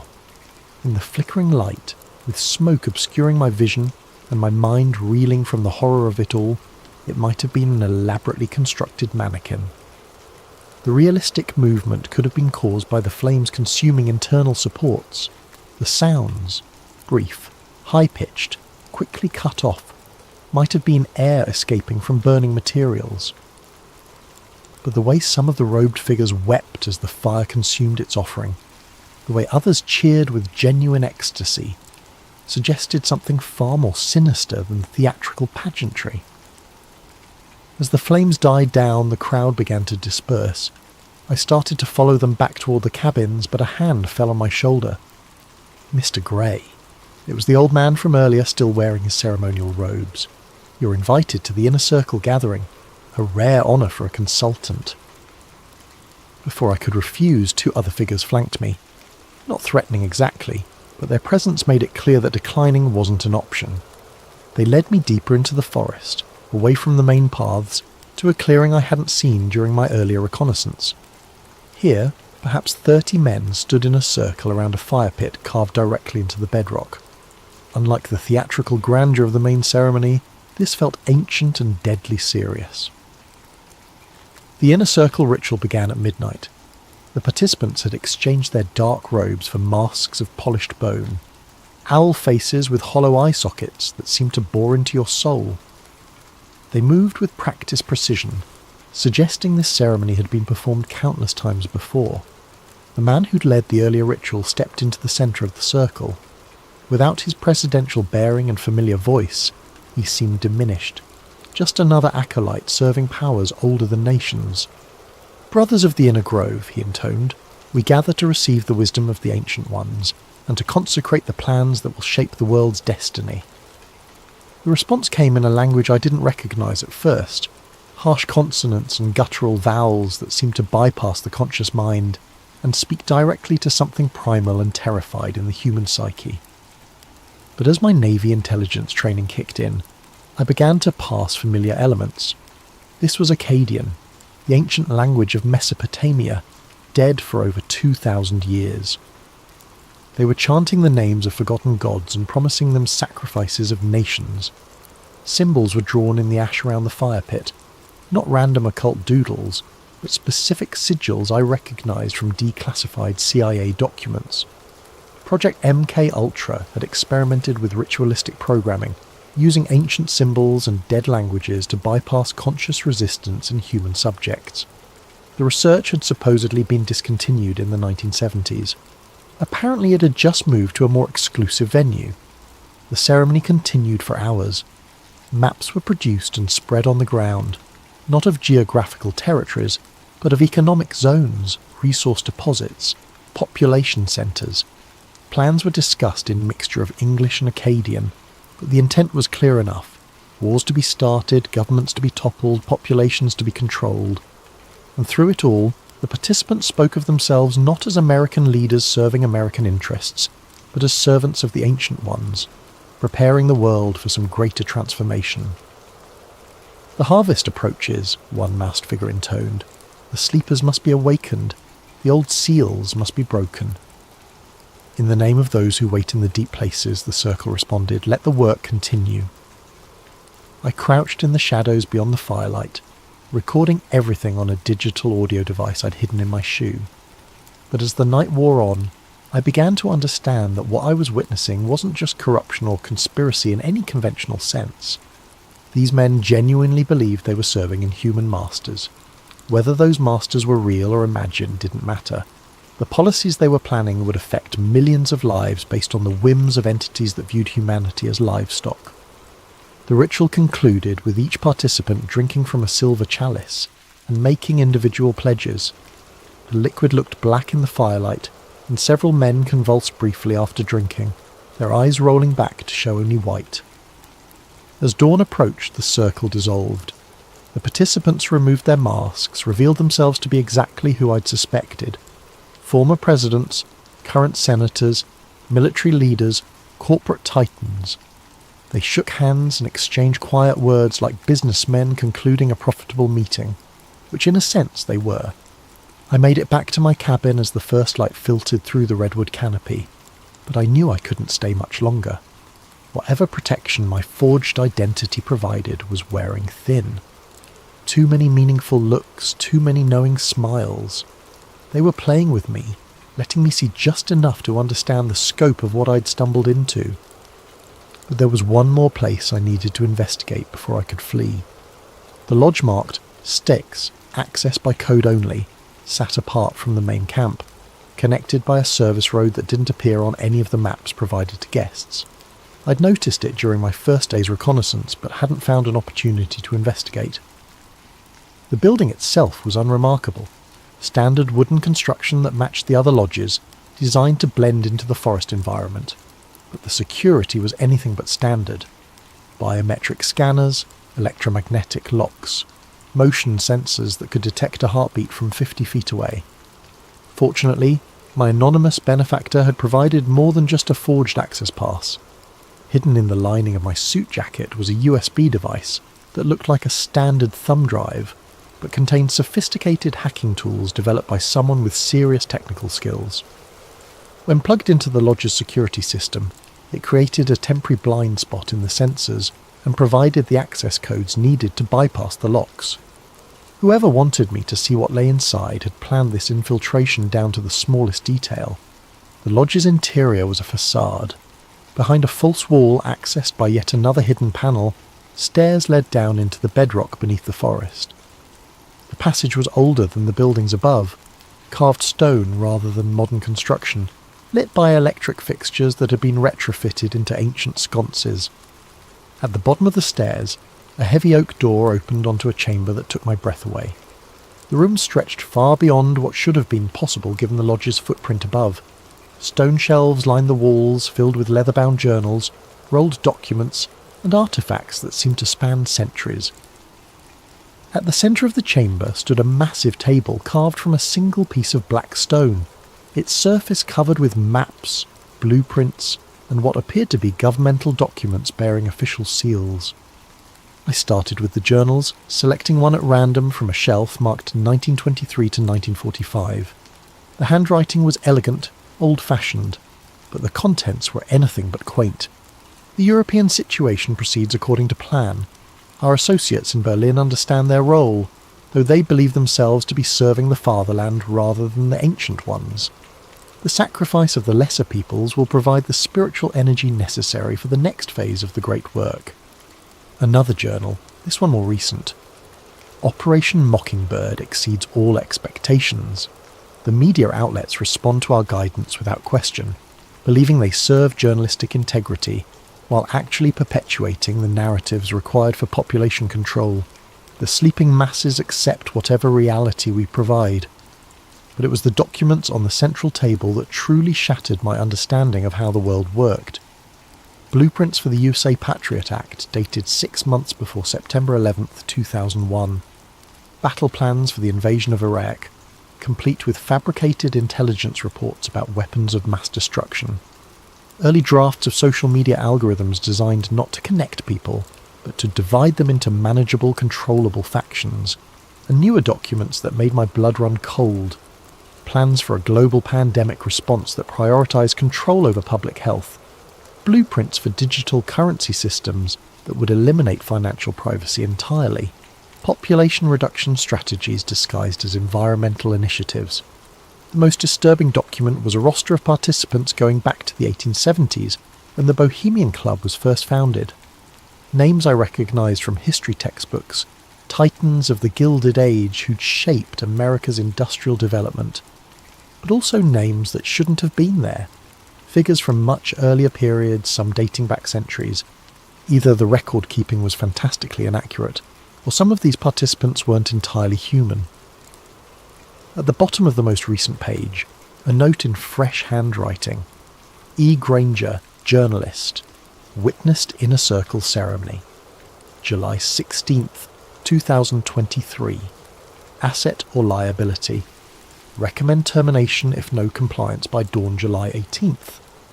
They knew exactly who I was, had known from the moment I'd walked through their gates, the anonymous email, the forged pass, the convenient access codes. It had all been an elaborate test, and I was apparently failing. A motion sensor somewhere in the chamber beeped softly. Red lights began flashing along the walls. In the distance I could hear the sound of heavy footsteps descending the stone stairs. I grabbed as many documents as I could carry, stuffed them into my jacket and looked for another way out. But there was only one exit, and it was about to be filled with very unfriendly people. The footsteps were getting closer. Voices echoed down the stairwell. Professional, clipped.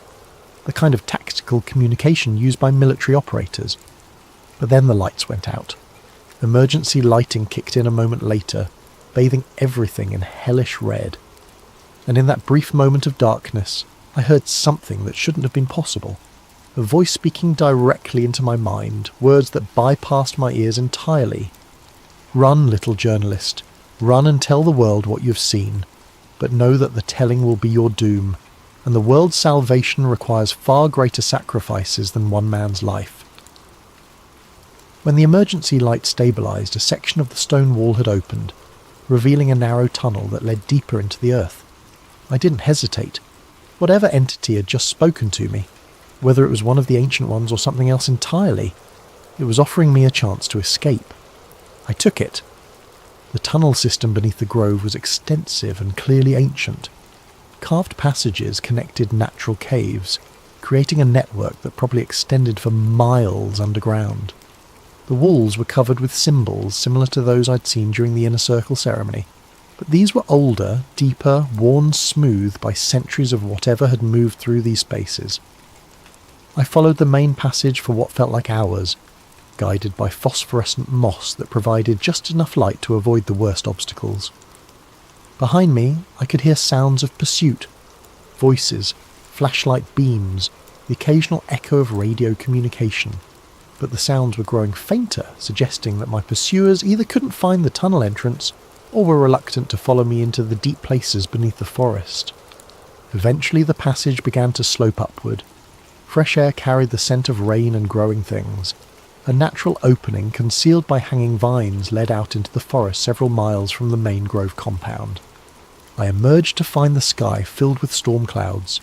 Thunder rumbled overhead, and the first fat raindrops were beginning to fall. Perfect cover for an escape, if I could make it to my car before the grove's security forces expanded their search perimeter. But as I made my way through the forest, I realised I wasn't alone. Figures moved between the trees, not the tactical teams I'd expected, but something far stranger. They wore the bone-white owl masks from the inner circle ceremony, but their movements were wrong, too fluid, too precise. And their eyes glowed with a faint bioluminescence that had nothing to do with reflected light. "The journalist sees too much," one of them said, the words somehow audible despite the increasing thunder. "The ancient ones are displeased." "But the compact must be honoured," another replied. "He was brought here for a purpose. Let him carry the message to the outer world. Let them know what awaits." I ran. Behind me, inhuman laughter echoed through the forest. Not pursuit exactly, but something far more unsettling. The sound of predators who were confident their prey could never truly escape. I reached my rental car as the storm broke in earnest. Rain pounded the windshield as I drove through the night, taking back roads and avoiding the main highways. In my jacket pocket, the stolen documents felt like they were burning against my chest. But I'd made it out. I had evidence.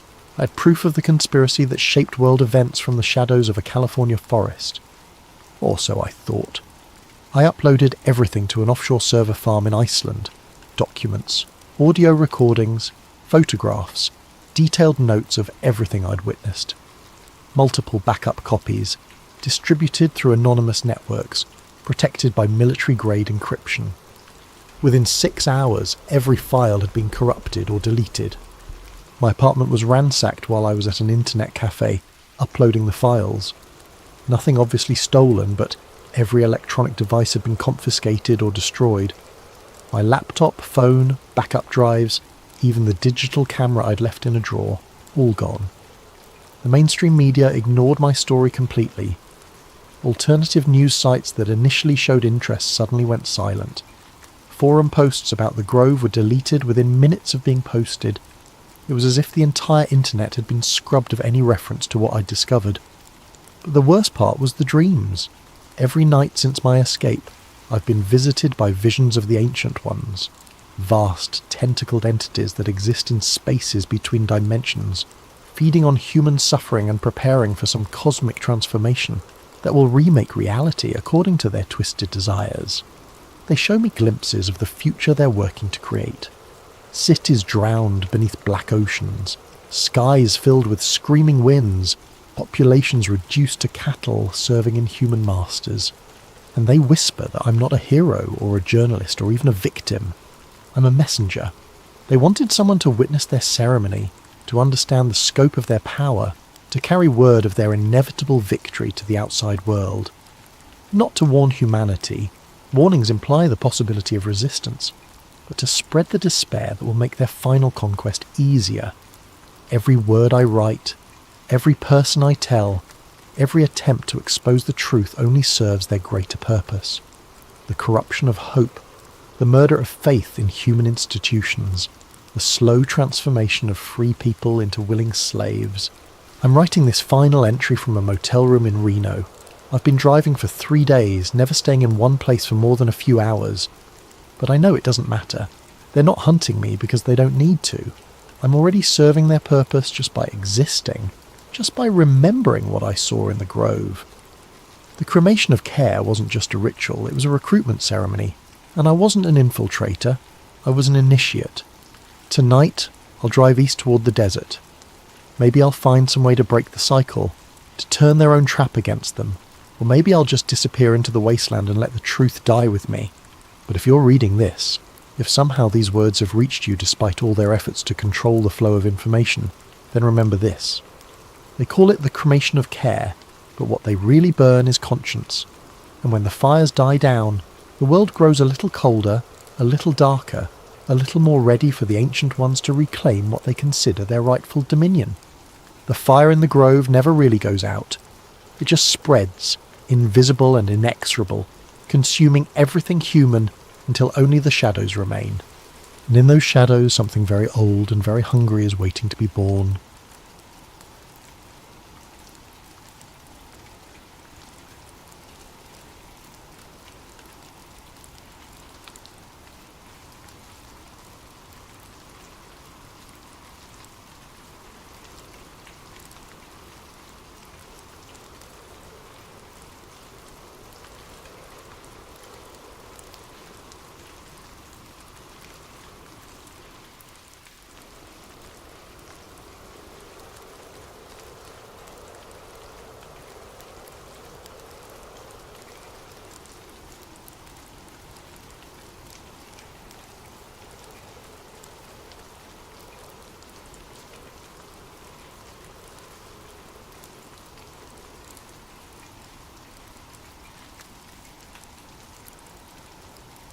Tonight, I'll be your guide on a journey into one of the coldest and most enduring mysteries of the Cold War era.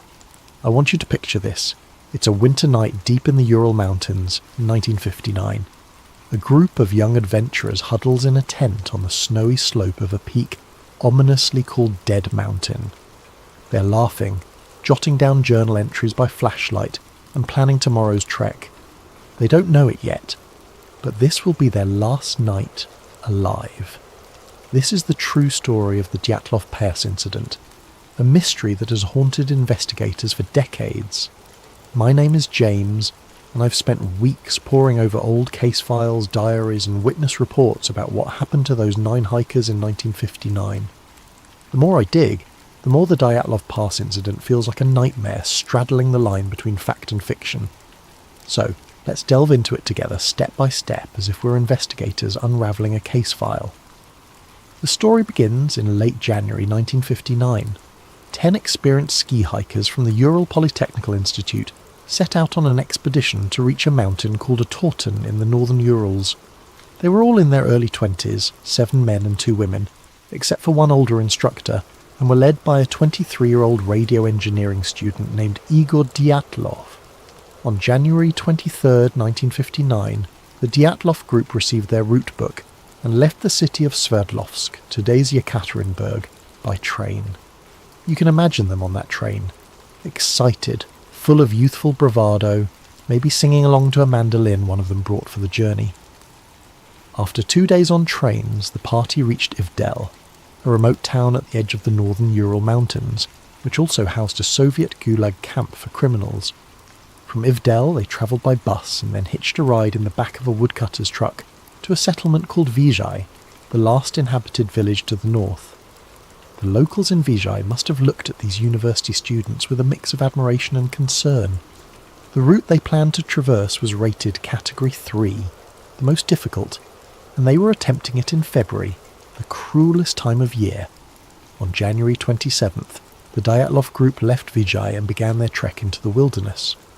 One member, Yuri Yudin, had been struggling with health issues. He had rheumatism and a congenital defect that caused knee pain. By January 28th, Yudin's joint pain became too severe. Reluctantly, he turned back toward Vizhai, unable to continue. He had no idea that by saving himself, he was sealing his fate as the expedition's sole survivor. Yuri Yudin would never see his friends alive again. The remaining 9 hikers pressed on into the wild, unaware of the fate that awaited them. Through diaries and photographs recovered later, investigators have pieced together their route. By January 31st, the group had reached the edge of a highland area and cached surplus food and equipment in a wooded valley to be used for the return trip. They joked around, took photos, and even made a little mock newspaper they titled The Evening Autoton, in which one entry humorously proclaimed, "From now on, we know that the snowmen exist," likely a tongue-in-cheek reference to local Yeti legends. Despite the exhaustion and cold, their spirits were high. On February 1st, the team started to move through a mountain pass, later named Dyatlov Pass after this incident, with the plan to camp on the other side that night. But the weather turned on them. A howling snowstorm and blinding wind caused Dyatlov's team to lose their direction on the barren slopes. Instead of crossing the pass into the shelter of the valley beyond, they had veered west, finding themselves on the flank of a mountain called Kholat Shakal, which in the local Mansi language means Dead Mountain. By the time they realised their mistake, it was late in the day, and visibility was near zero from the blowing snow. Rather than descend 1.5 kilometres down into the forest for cover, Igor Dyatlov decided to pitch their tent right there on the mountainside in the open. Perhaps he didn't want to lose the altitude they'd gained, or perhaps he wanted to prove they could handle camping on an exposed slope in a blizzard. The 9 of them set up their large tent on the bare snow, chopping into the slope for a flat spot. It was a decision that would be heavily scrutinised later. That evening of February 1st, 1959 must have been brutal. Temperatures were around minus 20 degrees Celsius, and winds roared over the pass. Still, inside the tent, the group was relatively secure. They had a warm dinner. Later forensic analysis of their stomach contents showed they ate around 6 to 7 p.m. In one of the last photos recovered from their cameras, they are seen joking and smiling as they set up camp in the twilight on February 1st. Despite the extreme cold and howling wind outside, they seemed in good spirits, jotting down journal entries and chatting as they settled in for the night. They could not have imagined the terror that was coming. Something happened in the dark early hours of February 2nd that changed everything. We don't have eyewitnesses to describe it. All we have is the evidence left behind, and that evidence reads like the opening scene of a horror film. Sometime after midnight, the tent was suddenly slashed open from the inside. The 9 campers, who had been sleeping or resting, burst out of their tent into a howling snowstorm in the pitch black of night. They left behind almost all their gear, boots, coats, hats, sleeping bags, axes, as if fleeing an imminent threat. Imagine the situation. It's minus 30 degrees Celsius, minus 22 degrees Fahrenheit, outside, and yet something scared or startled them so badly that they ran out half-dressed and barefoot into the blizzard. Why?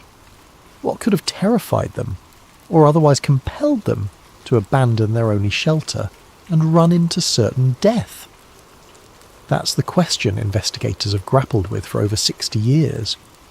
When the group failed to return to Vijay by February 12th as planned, there wasn't immediate alarm. Delays of a few days were common for such expeditions. But as day after day passed with no word, the hikers' families grew anxious. By February 20th, the relatives demanded a search and rescue operation. The Ural Polytechnic Institute sent student volunteers to scour the route, and soon the Soviet army and local militia police joined in, with planes and helicopters dispatched to aid the search. Rescuers faced brutal weather themselves, traversing deep snow and scanning miles of desolate terrain. Among the searchers was a student named Mikhail Sharavin, who on February 26th would make a chilling discovery. On February 26th, 1959, Sharavin's search team was moving along the slopes of Kolatchakal when he spotted something odd sticking out of the snow. As they got closer, they realised it was a corner of the missing group's tent, collapsed and half buried in the snow. Sharavin used an ice pick to hack open the tent's entrance, which was blocked with snow.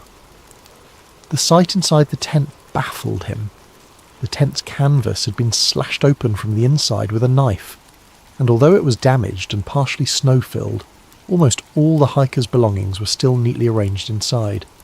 He found blankets and coats laid out, a row of boots, axes and flashlights set to the sides, a map and official papers, a little pile of money and even a flask of alcohol. In one corner was a plate with slices of sayalo, pork fat, as if someone had been in the middle of fixing a snack. It was like a snapshot frozen in time. The tent felt orderly, not like it had been ripped apart by an external force. Sharavin later said it was as if the campers had been interrupted in the middle of dinner, then fled in a rush. The scene sent shivers down his spine. Why would experienced hikers cut open their only shelter and run away without boots or coats? Outside the tent, the search team found footprints in the snow, and they only deepened the mystery. There were 9 sets of prints, which matched the number of missing hikers. They could see the impressions of feet wearing only socks, or a single shoe, and some barefoot. You could even make out toe marks in the frozen snow.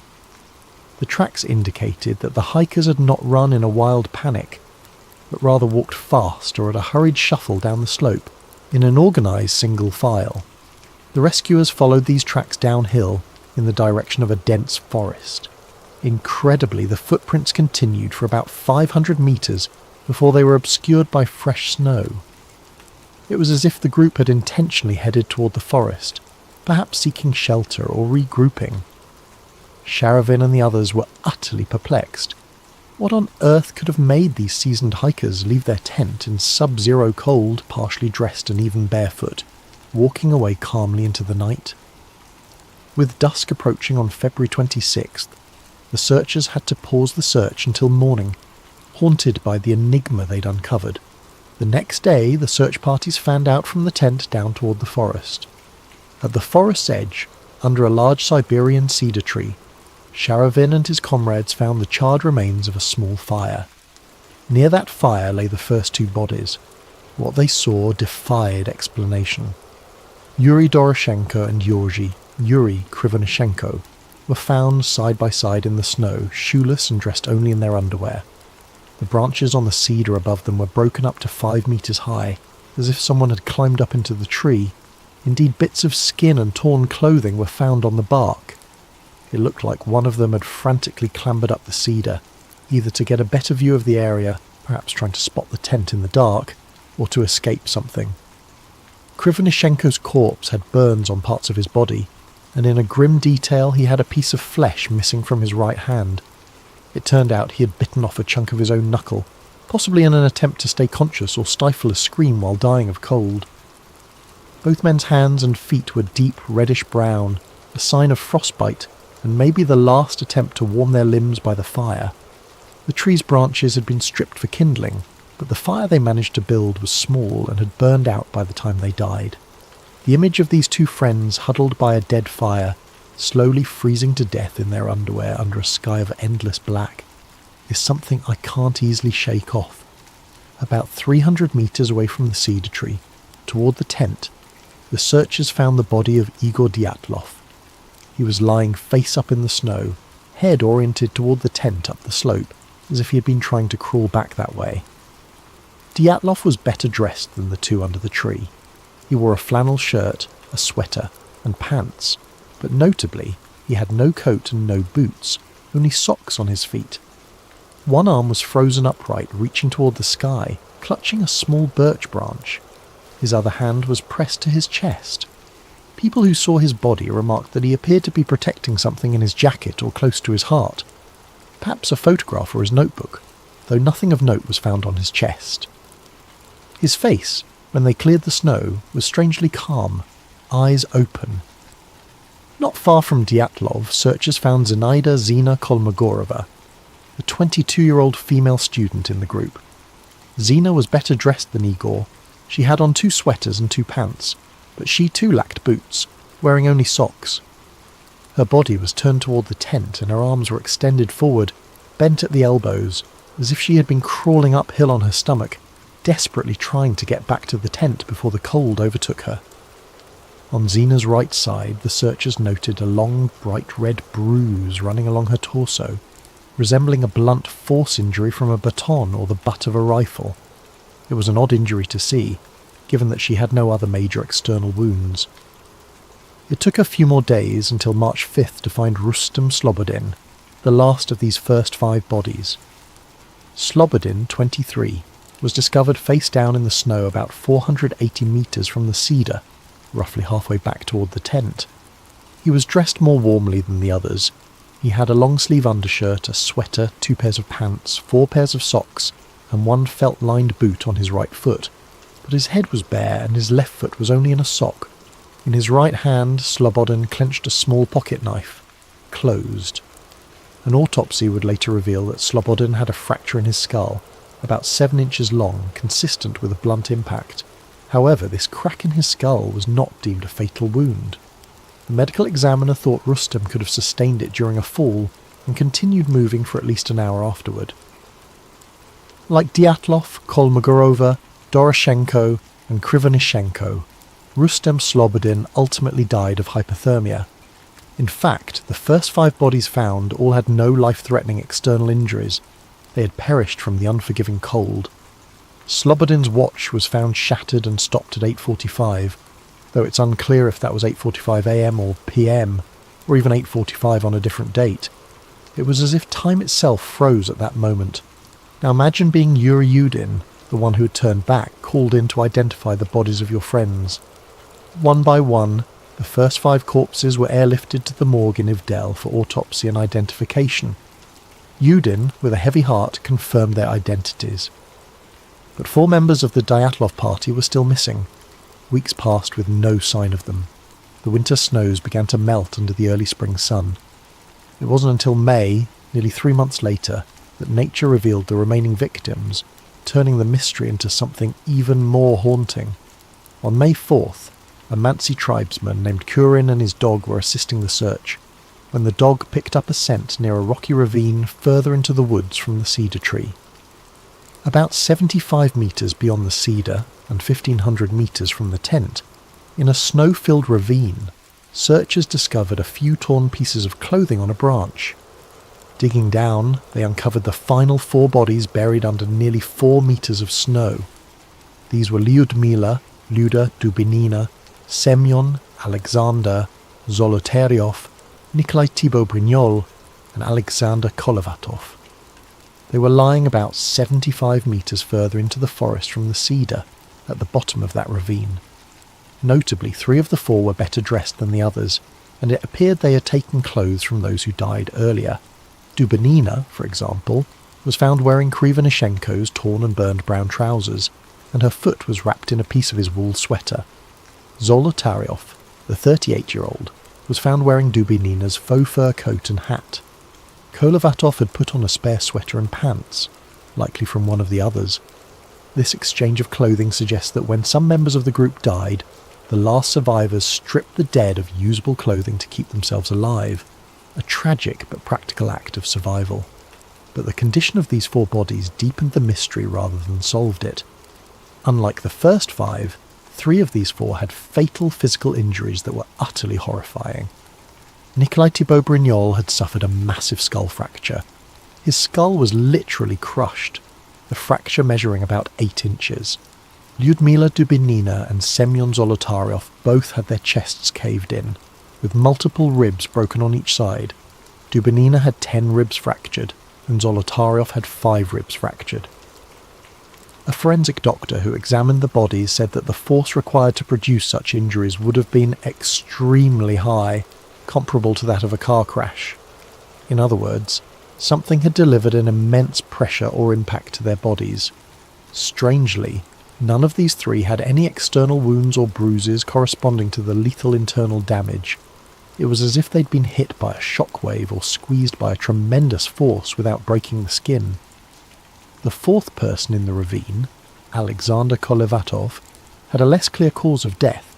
He had a broken nose, an open wound behind his ear, and a deformed neck, but his injuries were not as catastrophic as the others. It's believed Kolevatov also died of hypothermia, possibly after sustaining some trauma. And then there were the gruesome details that truly made this case infamous. All 4 of these people in the ravine had some form of soft tissue damage to the head and face that wasn't seen in the others. Lyudmila Dubinina was missing her tongue, her eyes, part of her lips, and even a bit of her skull bone. Semyon Zolotaryov was missing his eyeballs, and Alexander Kolevatov was missing his eyebrows. These shocking injuries naturally gave rise to lurid theories. Was the group attacked by someone or something that ripped out tongues and eyes? However, the medical experts had a more mundane explanation. The 4 in the ravine were found in a stream bed. During the 3 months before they were found, water and scavenging animals likely caused the soft tissue of their faces to decompose or be eaten away. In Dubinina's case, the autopsy noted that her stomach contained about 100 grams of coagulated blood, suggesting her heart was still beating when her tongue was removed, meaning the tongue likely decomposed or was scavenged very soon after her death. As horrifying as these injuries sound, investigators believe they were post-mortem effects, not violence inflicted while alive. Still, when these details became public, they fueled wild speculation about murderous attackers or supernatural evil. It didn't help that Zolotaryov was found with a camera around his neck, different from the other cameras found in the tent, and his hand holding a pen and notepad, as if he died trying to write something down. Unfortunately, whatever he intended to note was never written. The pad was blank. The investigators in 1959 were at a loss to come up with a satisfying explanation for all this. A criminal inquest began as a matter of procedure, since several of the deaths involved injuries. They first suspected that the native Malatsi people, reindeer herders of the region, might have attacked the campers for trespassing on sacred land. But that theory was quickly dispelled. The only footprints found at the scene were those of the hikers themselves, and there were no signs of hand-to-hand struggle on the bodies. In fact, the Mansi had helped in the search, and had no history of hostile encounters with hikers. Next, investigators considered an avalanche, but the pattern of the tent and the footprints suggested otherwise. We'll revisit that later. As for animal attack, no large animal tracks were found, and the violent injuries didn't have the telltale marks of claws or teeth. The Soviet authorities were left to conclude that no other humans were involved in the Dyatlov group's demise. One of the doctors famously commented that the force which killed Dubinina and Zolotaryov was more than any human could inflict. No human could be powerful enough to cause such damage. One piece of information emerged that added a strange Cold War twist. When the forensic analysts tested the hikers' clothing, they found unusual levels of radiation on some of the garments. Specifically, Dubinina's brown sweater and Krivonishenko's wool pants were found to be radioactive. This discovery didn't make sense in a hiking context, and was not something the average person could detect. It was only found because one investigator had access to a Geiger counter. The presence of radiation fueled speculation that the Dyatlov party had encountered some secret weapon or radioactive fallout. However, a closer look provided a more ordinary explanation. Yuri Krivonishenko had previously worked at the Masyak nuclear facility and was involved in cleaning up a major nuclear accident in 1957, the Kishtim disaster. It's very possible his clothes were contaminated from that event and still carried traces of radiation. Likewise, Alexander Kolevatov had studied nuclear physics and worked at a secret institute in Moscow, which might explain contamination on some items. In short, the radiation might not have had anything to do with the incident. It could have been a red herring. Still, the fact that their skin reportedly had a deep tan, and some of their hair had turned grey when relatives saw the bodies only intensified rumours of some nuclear or chemical exposure. Authorities claimed the skin tanning was a natural mummification effect from lying in the sun and cold for weeks, and that hair can turn colour from exposure or the embalming process. But to grieving families in 1959, radioactive clothes and orange skin sounded like the stuff of government cover-ups and sci-fi nightmares. By May 1959, the official investigation was drawing to a close without a concrete answer. The lead investigator, Lev Ivanov, was under pressure to wrap it up. In his final report, Ivanov wrote that the hikers died because of the effect of an unknown compelling force. It was a vague catch-all phrase, essentially admitting that they couldn't figure it out. No external culprits could be identified, and the case was therefore closed without any criminal charges. The files were stamped secret and filed away in a Soviet archive. The Dyatlov Pass area was also declared off-limits to other expeditions for the next 3 years, supposedly to prevent any more tragedies, though some see it as an attempt to keep curious eyes away. The inquest's official finding was that the group members died due to a compelling natural force, a phrase that raised more questions than it answered. Imagine the weight of that silence. 9 young lives lost, and their families were told they would never know exactly how or why. In the Soviet Union of 1959, that was that. Some of the parents and siblings sensed a cover-up. Zina Kolmogoreva's mother, for instance, and Igor Dyatlov's parents all received hushed warnings from officials. The families were explicitly told, "You will never know the truth, so stop asking questions." In those days, if the party or KGB told you to be quiet, you stayed quiet, out of fear. So the families buried their children without knowing what really happened, and the Dyatlov incident faded into an eerie Cold War legend whispered about in Ural classrooms and mountaineering clubs. As for Yuri Yudin, the sole survivor who wasn't even there, he lived the rest of his life with survivor's guilt and a burning desire to find the truth. Yudin repeatedly insisted that his friends did not die due to some simple natural accident.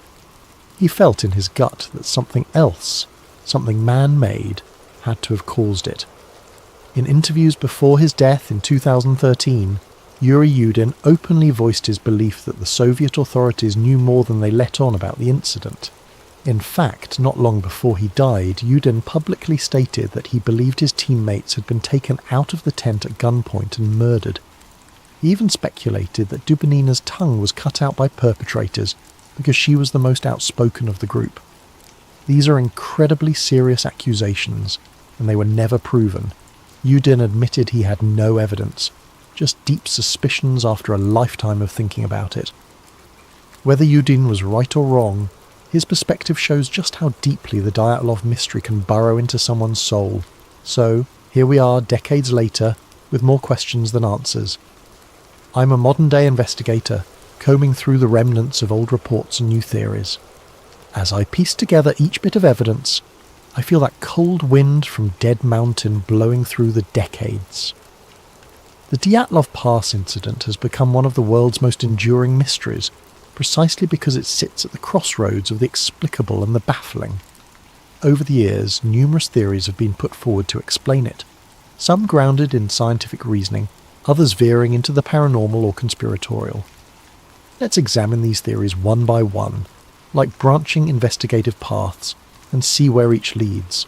Keep in mind, any good explanation must account for all the odd details we've discussed: the torn tent, the state of undress, the bizarre injuries, the radiation, the reports of strange lights in the sky, the secrecy. It's a tall order, but let's walk these paths together. The first path is the one that the Russian authorities themselves eventually settled on: an avalanche. For many, this is the most straightforward explanation. Picture the scenario. The Dyatlov group is asleep in their tent on the slope, when suddenly a slab of heavy snow above them fractures and slides down onto the tent. The tent fabric begins to collapse and they hear the roar of snow. In a flash, the group panics. They believe a full avalanche is about to bury them. In seconds, they grab a knife, slash open the tent from the inside, because the entrance is blocked or hard to open under the weight of snow, and they flee into the night wearing whatever they had on at that moment. This theory gained significant traction, and in fact in 2019 to 2020 the Russian government reinvestigated Dyatlov Pass and concluded that a slab avalanche was the official cause of death. Later that year, a team of scientists published new computer simulations supporting the plausibility of an avalanche. In this case, the most appealing aspect of the avalanche theory is that the hiker's actions no longer seem irrational under this lens. If you believe an avalanche is about to crush you, doing whatever it takes to get out of the tent and moving to safer ground is exactly the right response. And indeed, everything the Dyatlov group did after leaving the tent can be seen as textbook survival behaviour once you assume an avalanche threat. The theory goes like this. A slab of snow, perhaps loosened by the wind or the heat from their stove earlier, slid and partially buried the tent, making loud cracks and rumbles. The experienced hikers immediately and calmly initiated an emergency evacuation. They cut their way out of the tent and headed for ground that would be safe from a larger avalanche, which in this case meant moving toward the tree line on the far side of the pass. They didn't take time to put on boots or grab equipment because every second mattered. In their minds, they had to get clear of the avalanche path. In just their socks and light clothes, they made it about a mile downslope to the forest. There they regrouped and tried to stay warm by building a fire. We saw evidence of that by the cedar. They also dug a snow cave as a shelter. The ravine where the last four were found had branches laid out on the floor, signs